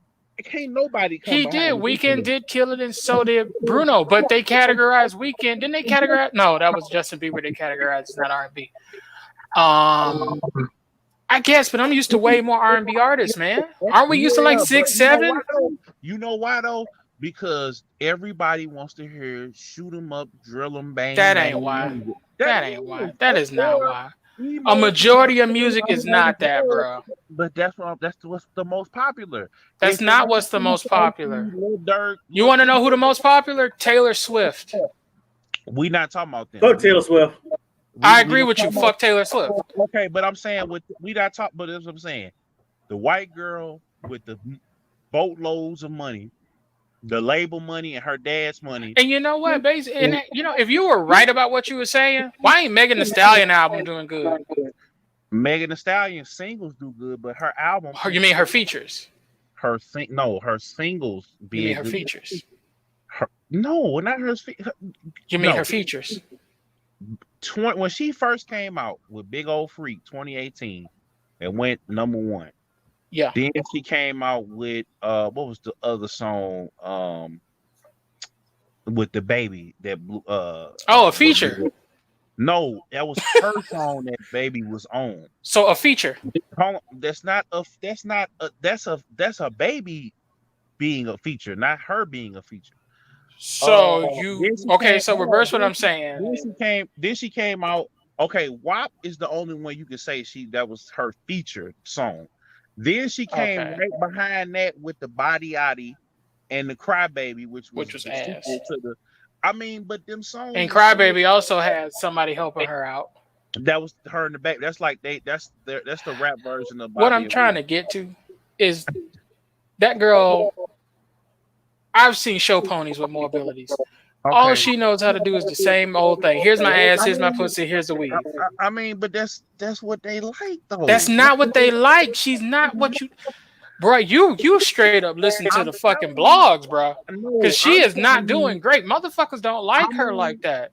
People like Doja Cat over her, and Doja say some racist shit. Okay, well, Doja another one. Chloe Ray, Chloe. What's the girl's name? The not Chloe Ray, but Chloe and Bailey. I'm telling you, based upon the numbers, the plaques, what they playing on the radio, the social media, what they playing in the club. But didn't you just say that Billie Eilish got a $50 million injection to get that type of radio play? So can we even listen to radio spins as accurate of what people want being force fed to like some shit? But if they latching onto it and then they still... Well, if you listen to it all the time, eventually you hear the lyrics. When the incident happened with Tory, whose side did they take? They took Meg's side. Why? Yeah, because they took Meg's. First off, people was confused as shit. Secondly, everyone was like, we don't know what happened. And then Meg came out and opened her big horse face ass mouth and said he shot her. And then when she started telling people what happened that night, they realized that bitch was lying. And then she got her ass up off Instagram. I'm just telling you like this. The way we are not in the R&B generation anymore. We're in three different. We are in the R&B generation. It's just those white folks on it. I'm just saying we got three different demographics, and I'm gonna put all the different people in the demographics. Right? You got the happy-go-lucky, everything is fine, everything is awesome, white and black artists. So I put Taylor Swift over there. I put Billie Eilish over there. No. I put her. She can bleed in between this next category. I'm finna put it into. You could put Lil Nas in there. You could put Taylor Swift in there. You could put Bruno Mars over there. You could put it's a couple other people. Jason Derulo over there. Those people that are just feel good, happy-go-lucky music. Then we got the pill popping, weed smoking, I'm emo out all the time. So we got Billie Eilish in there, we got XXX in there, recipes. We got Juice WRLD in there, recipes. We got Trippie Redd in there. He's still alive. But you got them, and then you got the street music. So you got your murder, kill, shoot 'em up, bang, bang. And that shit is nowhere near as popular as the other artists. No, but I'm trying to tell you how, as far as black artists go. So Even for black artists, that shit isn't as popular. I'm saying you still got as many. Because I just seen in post where they was talking about 10 years ago the R&B that was coming out. Like you had Brandy, you had Carrie Hilson, you had Beyonce, you had Rihanna, you had all these different. That's what I'm saying. Where are they? And we got them. We got. They're not putting out shit. I'm finna bring it up and tell you who's out. They're coming up, but they not household names yet. You got her, you got Summer Walker. You got what's the girl name? Georgia Smith. You could put Chloe Bailey over there. See, this is what I'm saying though. Like Bryson Tiller. I've heard of him and I've seen him some. But my thing is this, right? They not pumping, but it's everybody wants to go out. We in the Instagram era. Everybody is balling. That's even more of a reason they should already be, countrywide known.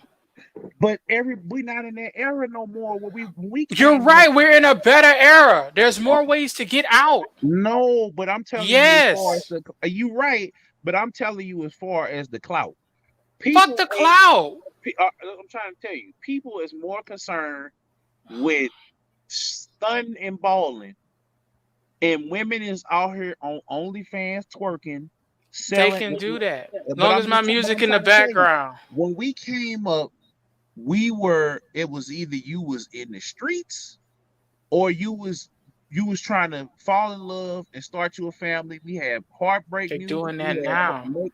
But it's not as prevalent because the social media has brought in the whole notion of clout. So you getting in the black community at least, because that's what we talking about R&B, and that's where R&B really matters. It's the white people are getting it because the white people they're turning up in whatever the Pooh Shiesty or whatever, but they are by and large trying to start families and stuff like that. And we are too, but it's not. The music reflects the reality. So the reality of back then, we was falling the 80s and the 90s. We was falling in love with 70s, 80s, and 90s. We was falling in love. We was having heartache, and you know what I'm saying. We was talking about what was going on outside.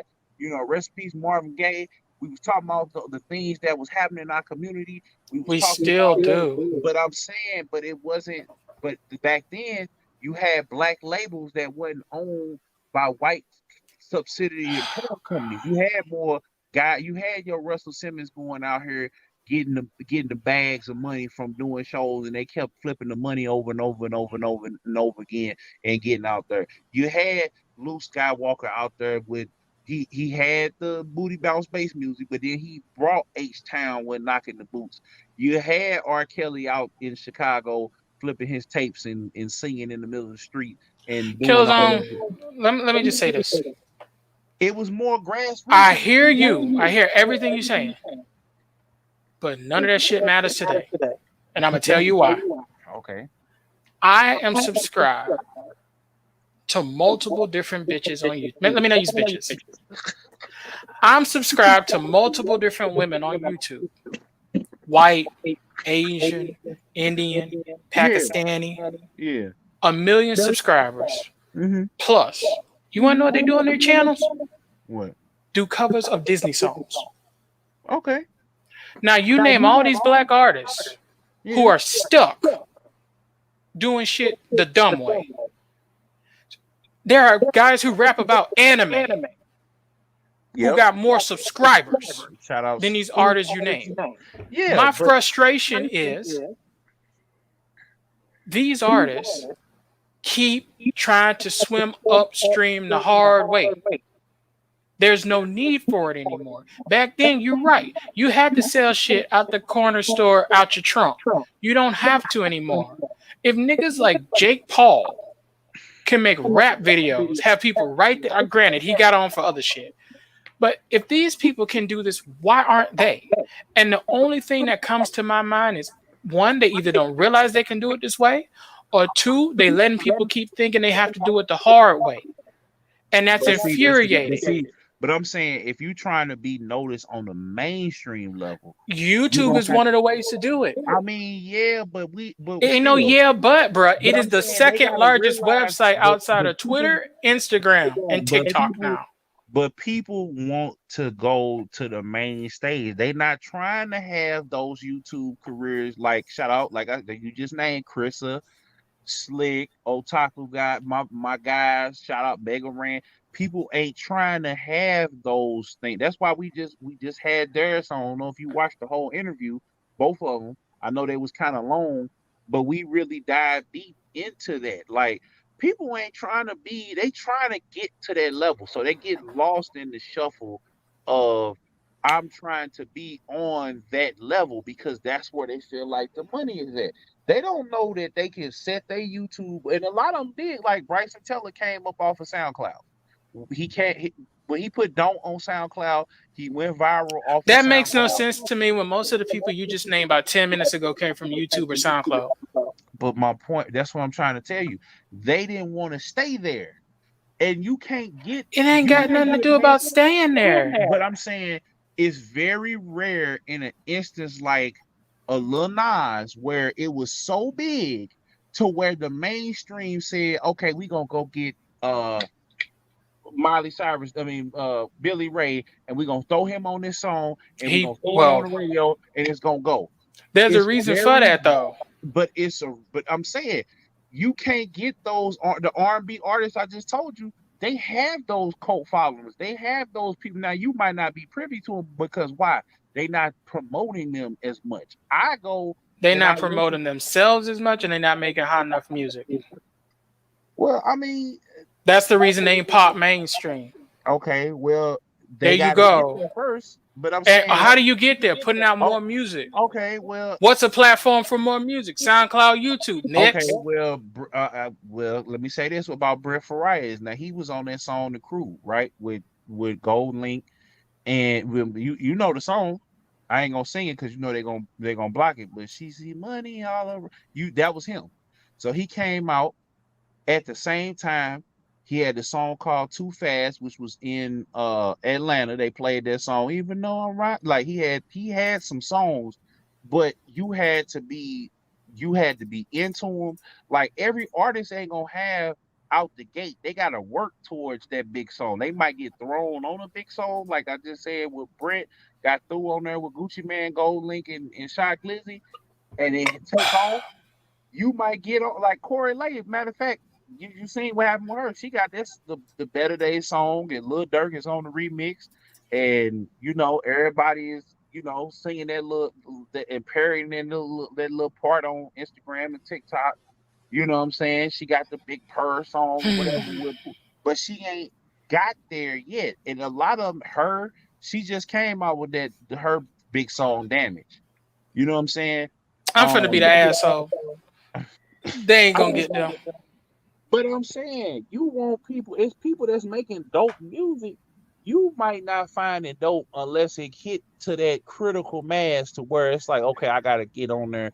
Or unless you are looking for it. But it's plenty of R&B artists out here.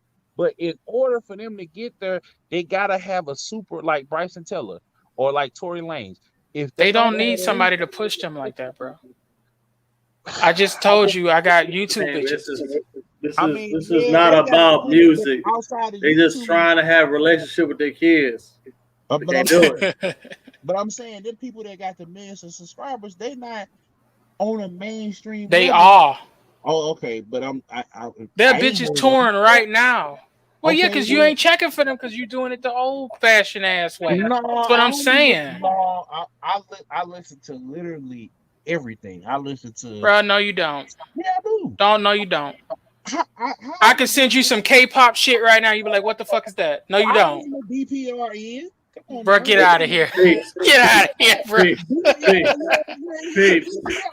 We almost we run out of time, man. We run out of time.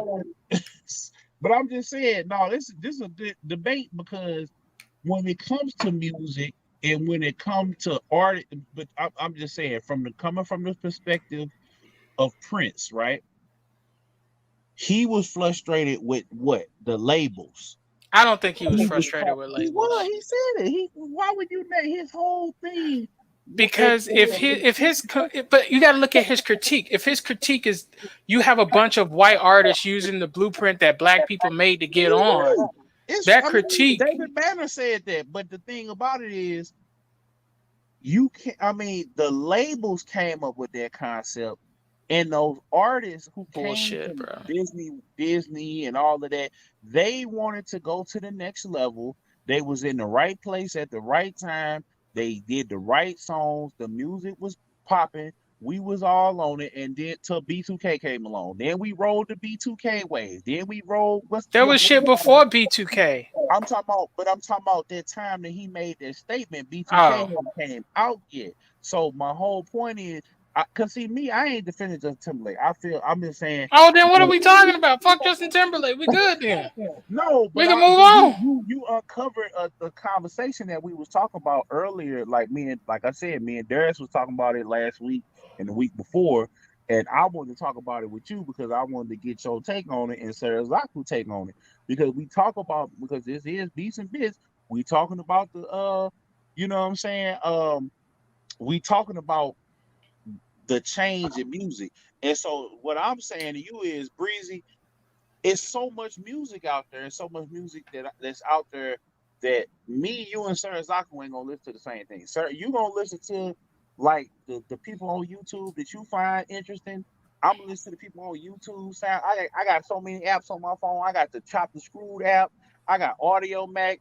I'm listening to if I find like a hot song or whatever on Instagram, on them the story, you know how you scroll the stories, y'all see like the little ad and the song go. I'm listening to it. I done found some hot songs off of it, like the old boy El Pablo that I interviewed. I found his song on the Instagram ad and listened to it. Like, it's you right. It is about the marketing, but also it's so much music out now that the mainstream people is just everybody gonna be listening to them and how much money they put behind them. But underneath that layer, you got the people that's bubbling that could go to that layer, and then you got the people like you were saying that are underground and are very successful. You know what I'm saying? That could either get to bubbling or could go straight to steaming. And we all got different layers and we all got different tastes. Because I listen to DPRN, I listen to BTS, I listen to Cole, I listen to Keith Ape, prayers to Keith Ape, because he said he came out a couple months ago and said he was gonna die. So I don't know what's going on with him.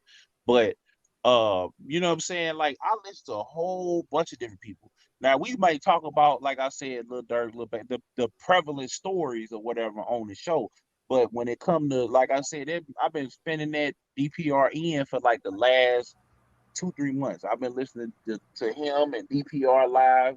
Shout out to, I don't want to say her name on her because she might get mad, but shout out to my homegirl. She knows who she is. She watching it. She put me on there probably last year, put me on DPR. It was the song called So Beautiful.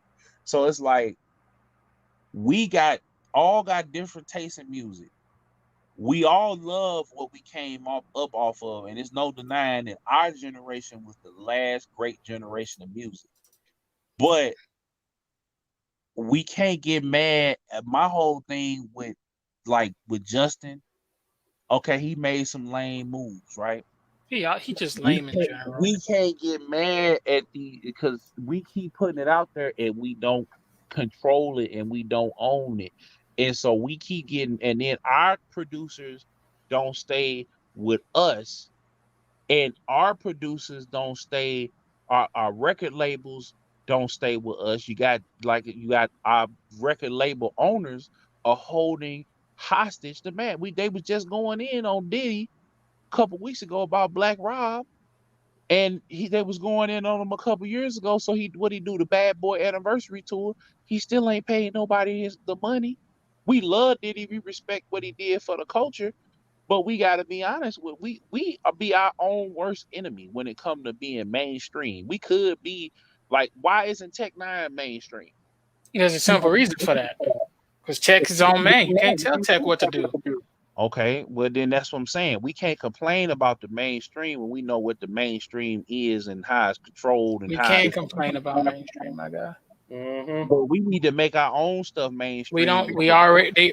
Oh my god! All right, bro. I'm talking about where we out of respect. We will talk to you after the show. about this. We got when I say Serizaku needs to go to bed. I gotta get some rest, man. I gotta get up and get that. Must chase the paper. Go ahead, Serizaku. I'm gonna make look, man. Look, I love you guys, man. It's another great show. Yeah, but I got a biggity bounce, man. I gotta get up early. I'm right, man. I'm just gonna say this. Go ahead, Serizaku. I appreciate you holding it down. Yeah. No problem. Appreciate you holding it down. But all right. Take it easy. Peace, man. So real quick, I'm gonna just say this. I'm saying, as black folks, we have to support art, because they were just talking about BET. We was talking about BET, I think the last episode, and we have to support our stuff. And we have, even when we gotta support our own neighborhood. Until we support our stuff solely, it's never going to get the recognition it already does get the recognition. It's just we don't recognize it's getting recognition. Black culture dominates the planet, and we don't own even. No, we don't have to own it. I mean, that's not true. Let me back up a bit. When I say we don't have to own it, we don't have to treat it like a finite resource. Right. What do I mean by that? We are constantly creating new things. People are constantly looking at us for direction on the next dance, the next drink, the next drug, the next brand of clothes to wear. That when we sit here and we try to monopolize these things that come in waves. So one year it's lean with a rocker, the next year it's pop, lock, and drop. It's like, that makes no sense to me. What's more important is making sure to constantly push, find, lift up artists who are trying to do new shit and implementing new shit. Like Lil Nas X, right? He's in the country music lane / R&B lane a little bit. We should have 10, 15 Lil Nas X's. Okay. Lil Nas X wasn't the first one to do black country. We have black country artists right now. Yeah, we don't talk about them. Charlotte, and they be big. They big as fuck. So my thing is with the whole supporting black business and all of that stuff. It's support black businesses that deserve to be supported. Yeah, you're right. Because like there's a lot of them that are run down, shitty, shiesty, terrible customer service and whatnot. And it doesn't even have to be a case where you only work with black artists. It could be you work with black and white artists, but you might give your black artists a discount or a free beat, or let them know, hey, I want to do an end of the year, wrap up with some hot artists in your area or whatever and put it out. Like there's lots of little things like that can happen that can help keep the blood pumping and living and flowing. Because example, you don't need to be mainstream radio if you get, say Lil Wayne likes an artist he's pushing. If that artist does a track with Wayne, Nicki, Drake, right? Wayne puts it on his main channel, Nicki puts it on her main channel, get on their podcast or whatever, that spreads it out. Yeah, and then if I ain't gonna lie, you know what I'm saying? Because like the reason we're in the situation we're in now is because people keep thinking they need the label. Like I discovered Hobson YouTube. Mm-hmm. That's it. That's how I found Hobson. That's how I found Shofu. Well, he's back now, but he having baby mama issues. Same thing. Like you can even take it to the battle rap shit. Like I discovered Daylight by fucking with oh God, I'm blanking on his name now. Fuck man, I'm blanking on his name. That's bad. I'm having a brain fart. But anyway, that's how I discovered Daylight. Forget his name. But that's the shit I'm talking about. And it's just when I see artists constantly trying to go up to the record label, constantly trying to get big through a record label, it's like, bruh, that's a dead end. Because they want only the top of the best of the best people they can manipulate, people they or fuck over and get their albums and shit. Like it's dudes on YouTube who already have albums on iTunes and they only got like 50,000 subs. Mm-hmm. So it's like when I hear these other artists all over the country and they're like, yeah, bro, I'm trying to get on my YouTube channel, got 35,000 subscribers. I got like one song that did 100,000. It's like, my G, why ain't you put that up somewhere to be sold? You could do it yourself. It's there. Information is there. But I mean, that's see, all I'm saying. they gotta, but that goes back to what we was. That's not necessarily belief. That's looking outside the box. No, but a lot of artists, that's what we was talking about on the interview. I'm gonna send them to you. A lot of artists, man, they not savvy, and even if they are savvy enough, it's just like they gotta put out, more videos. They gotta be more consistent. They gotta get out here and they gotta campaign. They gotta maybe do a TikTok challenge or something. If they trying to crack in there, and then on top of that, I feel like some artists is better off where they at because they got their fan base. I want them to blow up. Like I want Chris Slick. I'm trying to get Slick on the interview. I want Otaku God. I want Lil Fade. I want all of them guys in the whole Otaku underworld, Straight Jacket Elite. I want them to blow up. I want Mega Ran to blow up bigger. I want Shofu to blow up bigger musically, even though he's more of a streamer. I want these guys to blow up because it makes everything that we're doing right here, it makes it cooler. Hell, I want to blow up the same way. Like, I haven't really dug deep into the music because you gotta be like, perfect example, DDG, right? DDG was doing music on YouTube. He was doing YouTube skits and doing all of that, right? And when he got to a certain point, he said, okay, I'm gonna start dropping music. So for a whole year, he stopped. He made enough money off of YouTube to where he was able to drop music. Then he got to moonwalking with Calabasas early last year, right before the pandemic. And because everybody was at the crib and because nobody could go out to the club and stuff like that, and it was one of them rags to riches type songs, it blew up and just went platinum yesterday. And he got Blueface and YG out on the West Coast. I forget where he's from. I think maybe Detroit. But he came out there, he blew up. He got, what I'm saying, dating Ruby Rose, one of the new hot it rapper IG model chicks. He touring across the country. He owned, he got songs with BFP the Pac-Man. I think he did a whole tape with OG Parker, which is the Migos producer. So he's bubbling up now. So now the pressure is on for him now they talking about he flopping because he only got the moonwalker but it's like he was bubbling. It just he had one that kind of just took off. Same thing with Lil Nas X. Lil Nas X put out one song. He probably had two other little songs or whatever before he got on that devilish tip that he was on. He had a couple other songs and they did okay. But he had to go resort back to that because he got thirsty for that attention, which he didn't need to do that to push that song.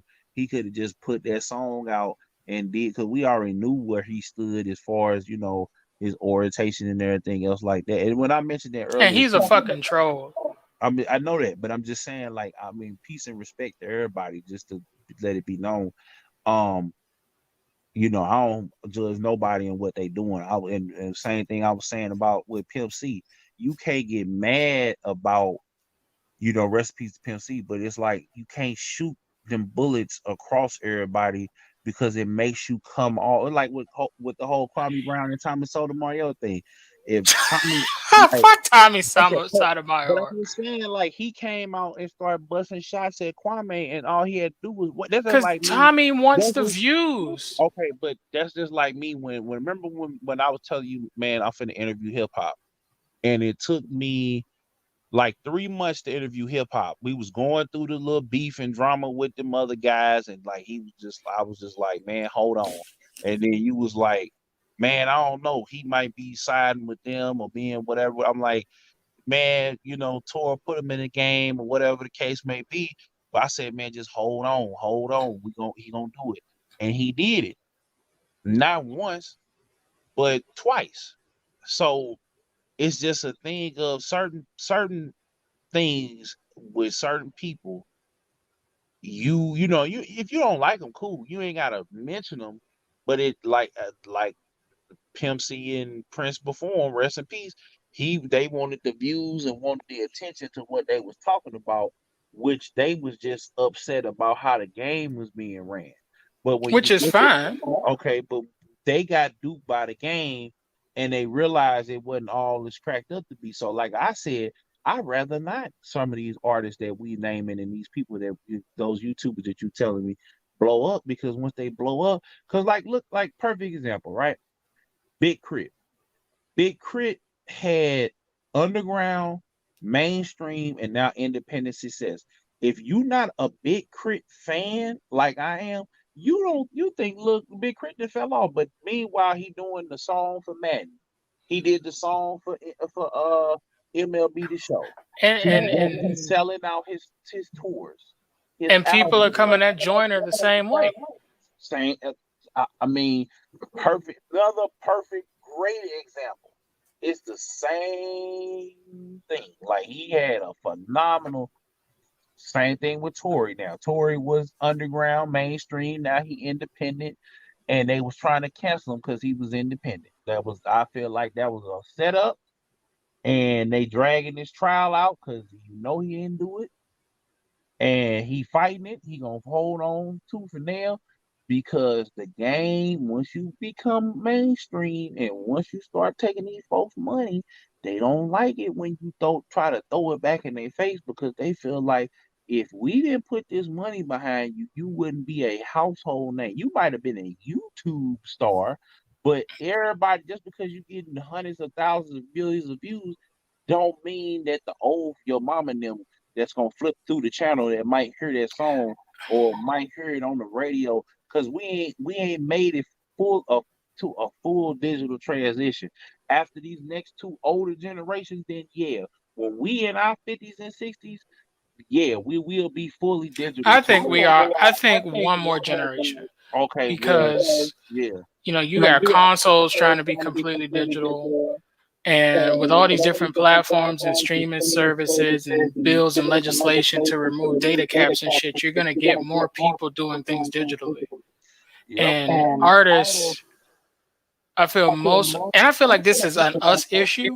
This should probably be a different show type thing. That way you ain't got like a super long ass recording. Man, no, you know how we come on, man. But I feel like when it comes to us, yeah, and it comes to us and the success, we always, and I hate to use generalizations, but we always try to do shit the same exact way. So if so-and-so drove 100 miles an hour to make it to this location, I got to drive 100 miles an hour too, not knowing you could just take the scenic route and do 50. Same point I make it with, like I said, DDG. DDG didn't need to go sign with a label, but he went and signed with a label. And some people, they need that money right away. No, so it's like circumstances, they might have needed it. $2-3 million off of you. He getting YouTube residual money. He not hurting for nothing. That's the point. And he was getting money off of that video he shot at his house. So that he bought off of YouTube money in Calabasas. So it's like if he was investing, he was doing other little different things, buying property, investing in the stocks, cryptos, and all of that. He was making money. It wasn't the fact that he needed money. He wanted, everybody does the same thing the same way, is the exposure. They want to be on Jimmy Kimmel, and they want to. But people like, let me say this: I don't know the man's music, so I'm not gonna say he can't be on a Jimmy Kimmel. But Kodak Black ain't gonna get on Jimmy Kimmel. Kodak Black was already on Jimmy Kimmel. You get the fuck out. He was. Yeah. No, I gotta look this up. Because you got when you got the label, they gonna walk you in, like Pooh Shiesty on there, and they had to bleep his whole song out. Oh yeah, he had that testimony bullshit. When they were reinventing him because of his charges and shit. See, that was a cleanup. That was a fucking PR cleanup. That's what that was. Why was Pooh Shiesty on there talking about Back in Blood, and the whole song is leaked out? It's what I'm trying to tell you. Hold on. Let me see if he got any charges or some shit. He's on Jimmy Fallon. Well, you know what I'm talking about. Yeah, Jimmy Fallon. I'm just saying. He probably that's to clean up. Gotta clean up. But he got a song. He talking about murder the whole song on Jimmy Fallon, and yeah. He's been charged with armed robbery. That was to clean up some shit. Jimmy comment. Jimmy Kimmel really let them perform Back in Blood. Yeah. If that's to clean up his image before trial, hell yeah, he'll take that back and let them do whatever they want to do. The audience of 30-something white women start yelling, but Pooh, you dog. Yeah. You can't curse on this late night talk show, but they put Pooh Shiesty and look. You right. Oh man. Yeah, he's armed robbery, aggravated assault, and theft. I mean, Hey, when that machine roll out to clean up somebody's image, they'll put you on fucking Ellen show. But I'm saying the song is about killing people. It don't matter. You get a lot of stupid ass people like, oh well, he's just a performer. He's not really about that. That's just lyrics. He's trying to clean up his image. Isn't that right, Jimmy? Yep. That's how they run that shit. But see, that's my point entirely. Certain people, I want them to blow up, but I don't want them to blow up because once they blow up, then they get to doing corny stuff. Like, I mean, that ain't corny. That's actually big because you want. I kind of like the fact that you getting old. Older people kind of pissed off. You know what I'm saying? Somebody's Mima or somebody's Nana is sitting there watching. It's like every time I think about it, it's like tip drill. It's like I remember my English teacher, may she rest in peace. He just passed away, right? Yeah. Told the whole class that she sat up there and waited to 3 a.m.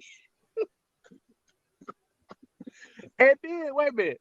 I remember when Farrakhan said he was up at 2 or 3 o'clock. And then Ali sampled it and put it on his album. He said my hand froze.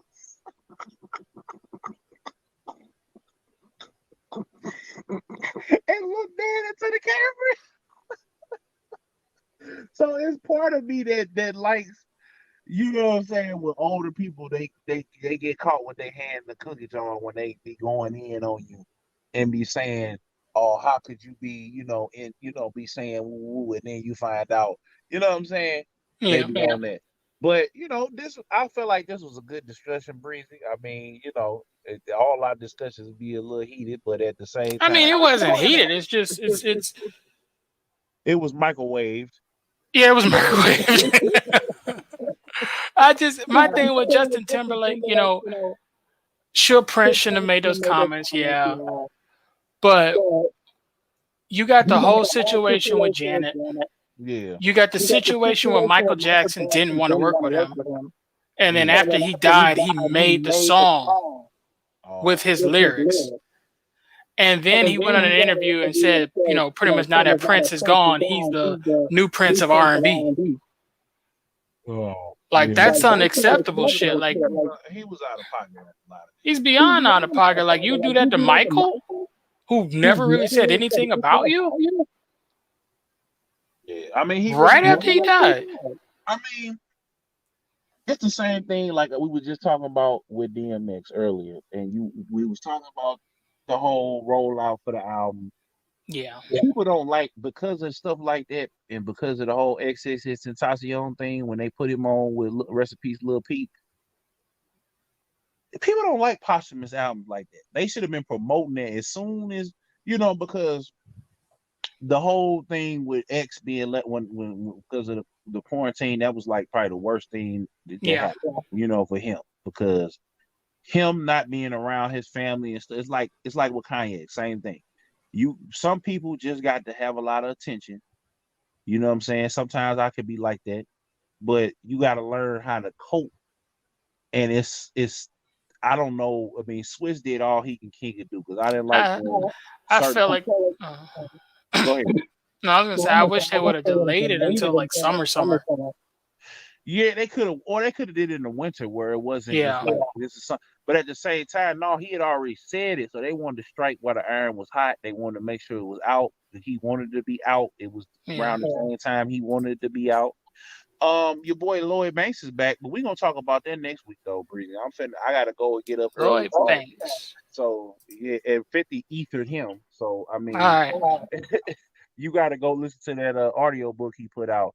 But I wanted to have this conversation because we was talking about it with theirs, and y'all gonna start seeing the clips and stuff of that interview.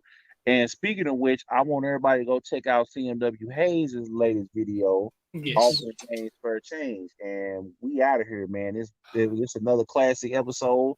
Hold tight. I've been doing my due diligence. We about to start putting the podcast up on the streaming services, the Beatz and Bitz website. We're gonna have everybody's stuff on there. It's coming soon. So I mean, Breezy page gonna be just him in a pirate hat and a room. But yeah. So what's the 50 Cent thing? I can't find it. It's Hustle Hardest, but just talk about it's type in 50 Cent Lloyd Banks, and then he'll tell you what happened with Lloyd Banks. We ain't gonna get into all that. But basically, Lloyd Banks, all of them got lazy. But when you talk to Young Buck and you talk to a couple other people, 50 was just mad that they was outshining him. So with why Wayne and Drake, but they all. It's difference, it's differences. Whereas Wayne, Drake, and Nicki can be the biggest. Some artists can't, Then you got Meek Mill over here. Meek Mill. Yeah, you know what I'm saying? Like all the way. Especially, you know what I'm saying? We back, and I ain't letting no rapper punk me or whatever off my channel. I'm not terrorizing you like, other people is. But, if you're going to do something slick, we go call it out. We ain't gonna go out our way to do every little thing you do like the rest of these cats. But if it's something slick and it's something that that folks can learn from, then we gonna talk about it. But other than that, we ain't in the what kind of panties you done bought your gal or whatever you do. Like what you was doing 2 summers ago, and don't nobody care. But anyway, it's your boy, me. Serizaku, Breezy, another classic. I'm finna get out of here. All right. Breezy, shout out for you. Slide back through, man. I know you've been busy. I know you've been taking care of business. So we're gonna play this and then we out of here. Peace. Stats say I'm losing, but do they love me or they hate me? That shit get confusing. Used to show up all the time to support folks, but then I had to fall back like autumn haze. Because you may have something that people can never have. A motherfucker have more money than you. They can have more houses, cars, whatever the fuck. They can have whatever. And they think that that's supposed to make them be better than you. Yeah. CMW Hayes. Got my people with me. Yeah. For the fam, 87 ETV. Talk business with me, know I've been the G. Up early and I'm going to sleep late. Just so I can go for mine. Hit me up, little shawty, hit me up. Hit me up, little shawty, hit me up.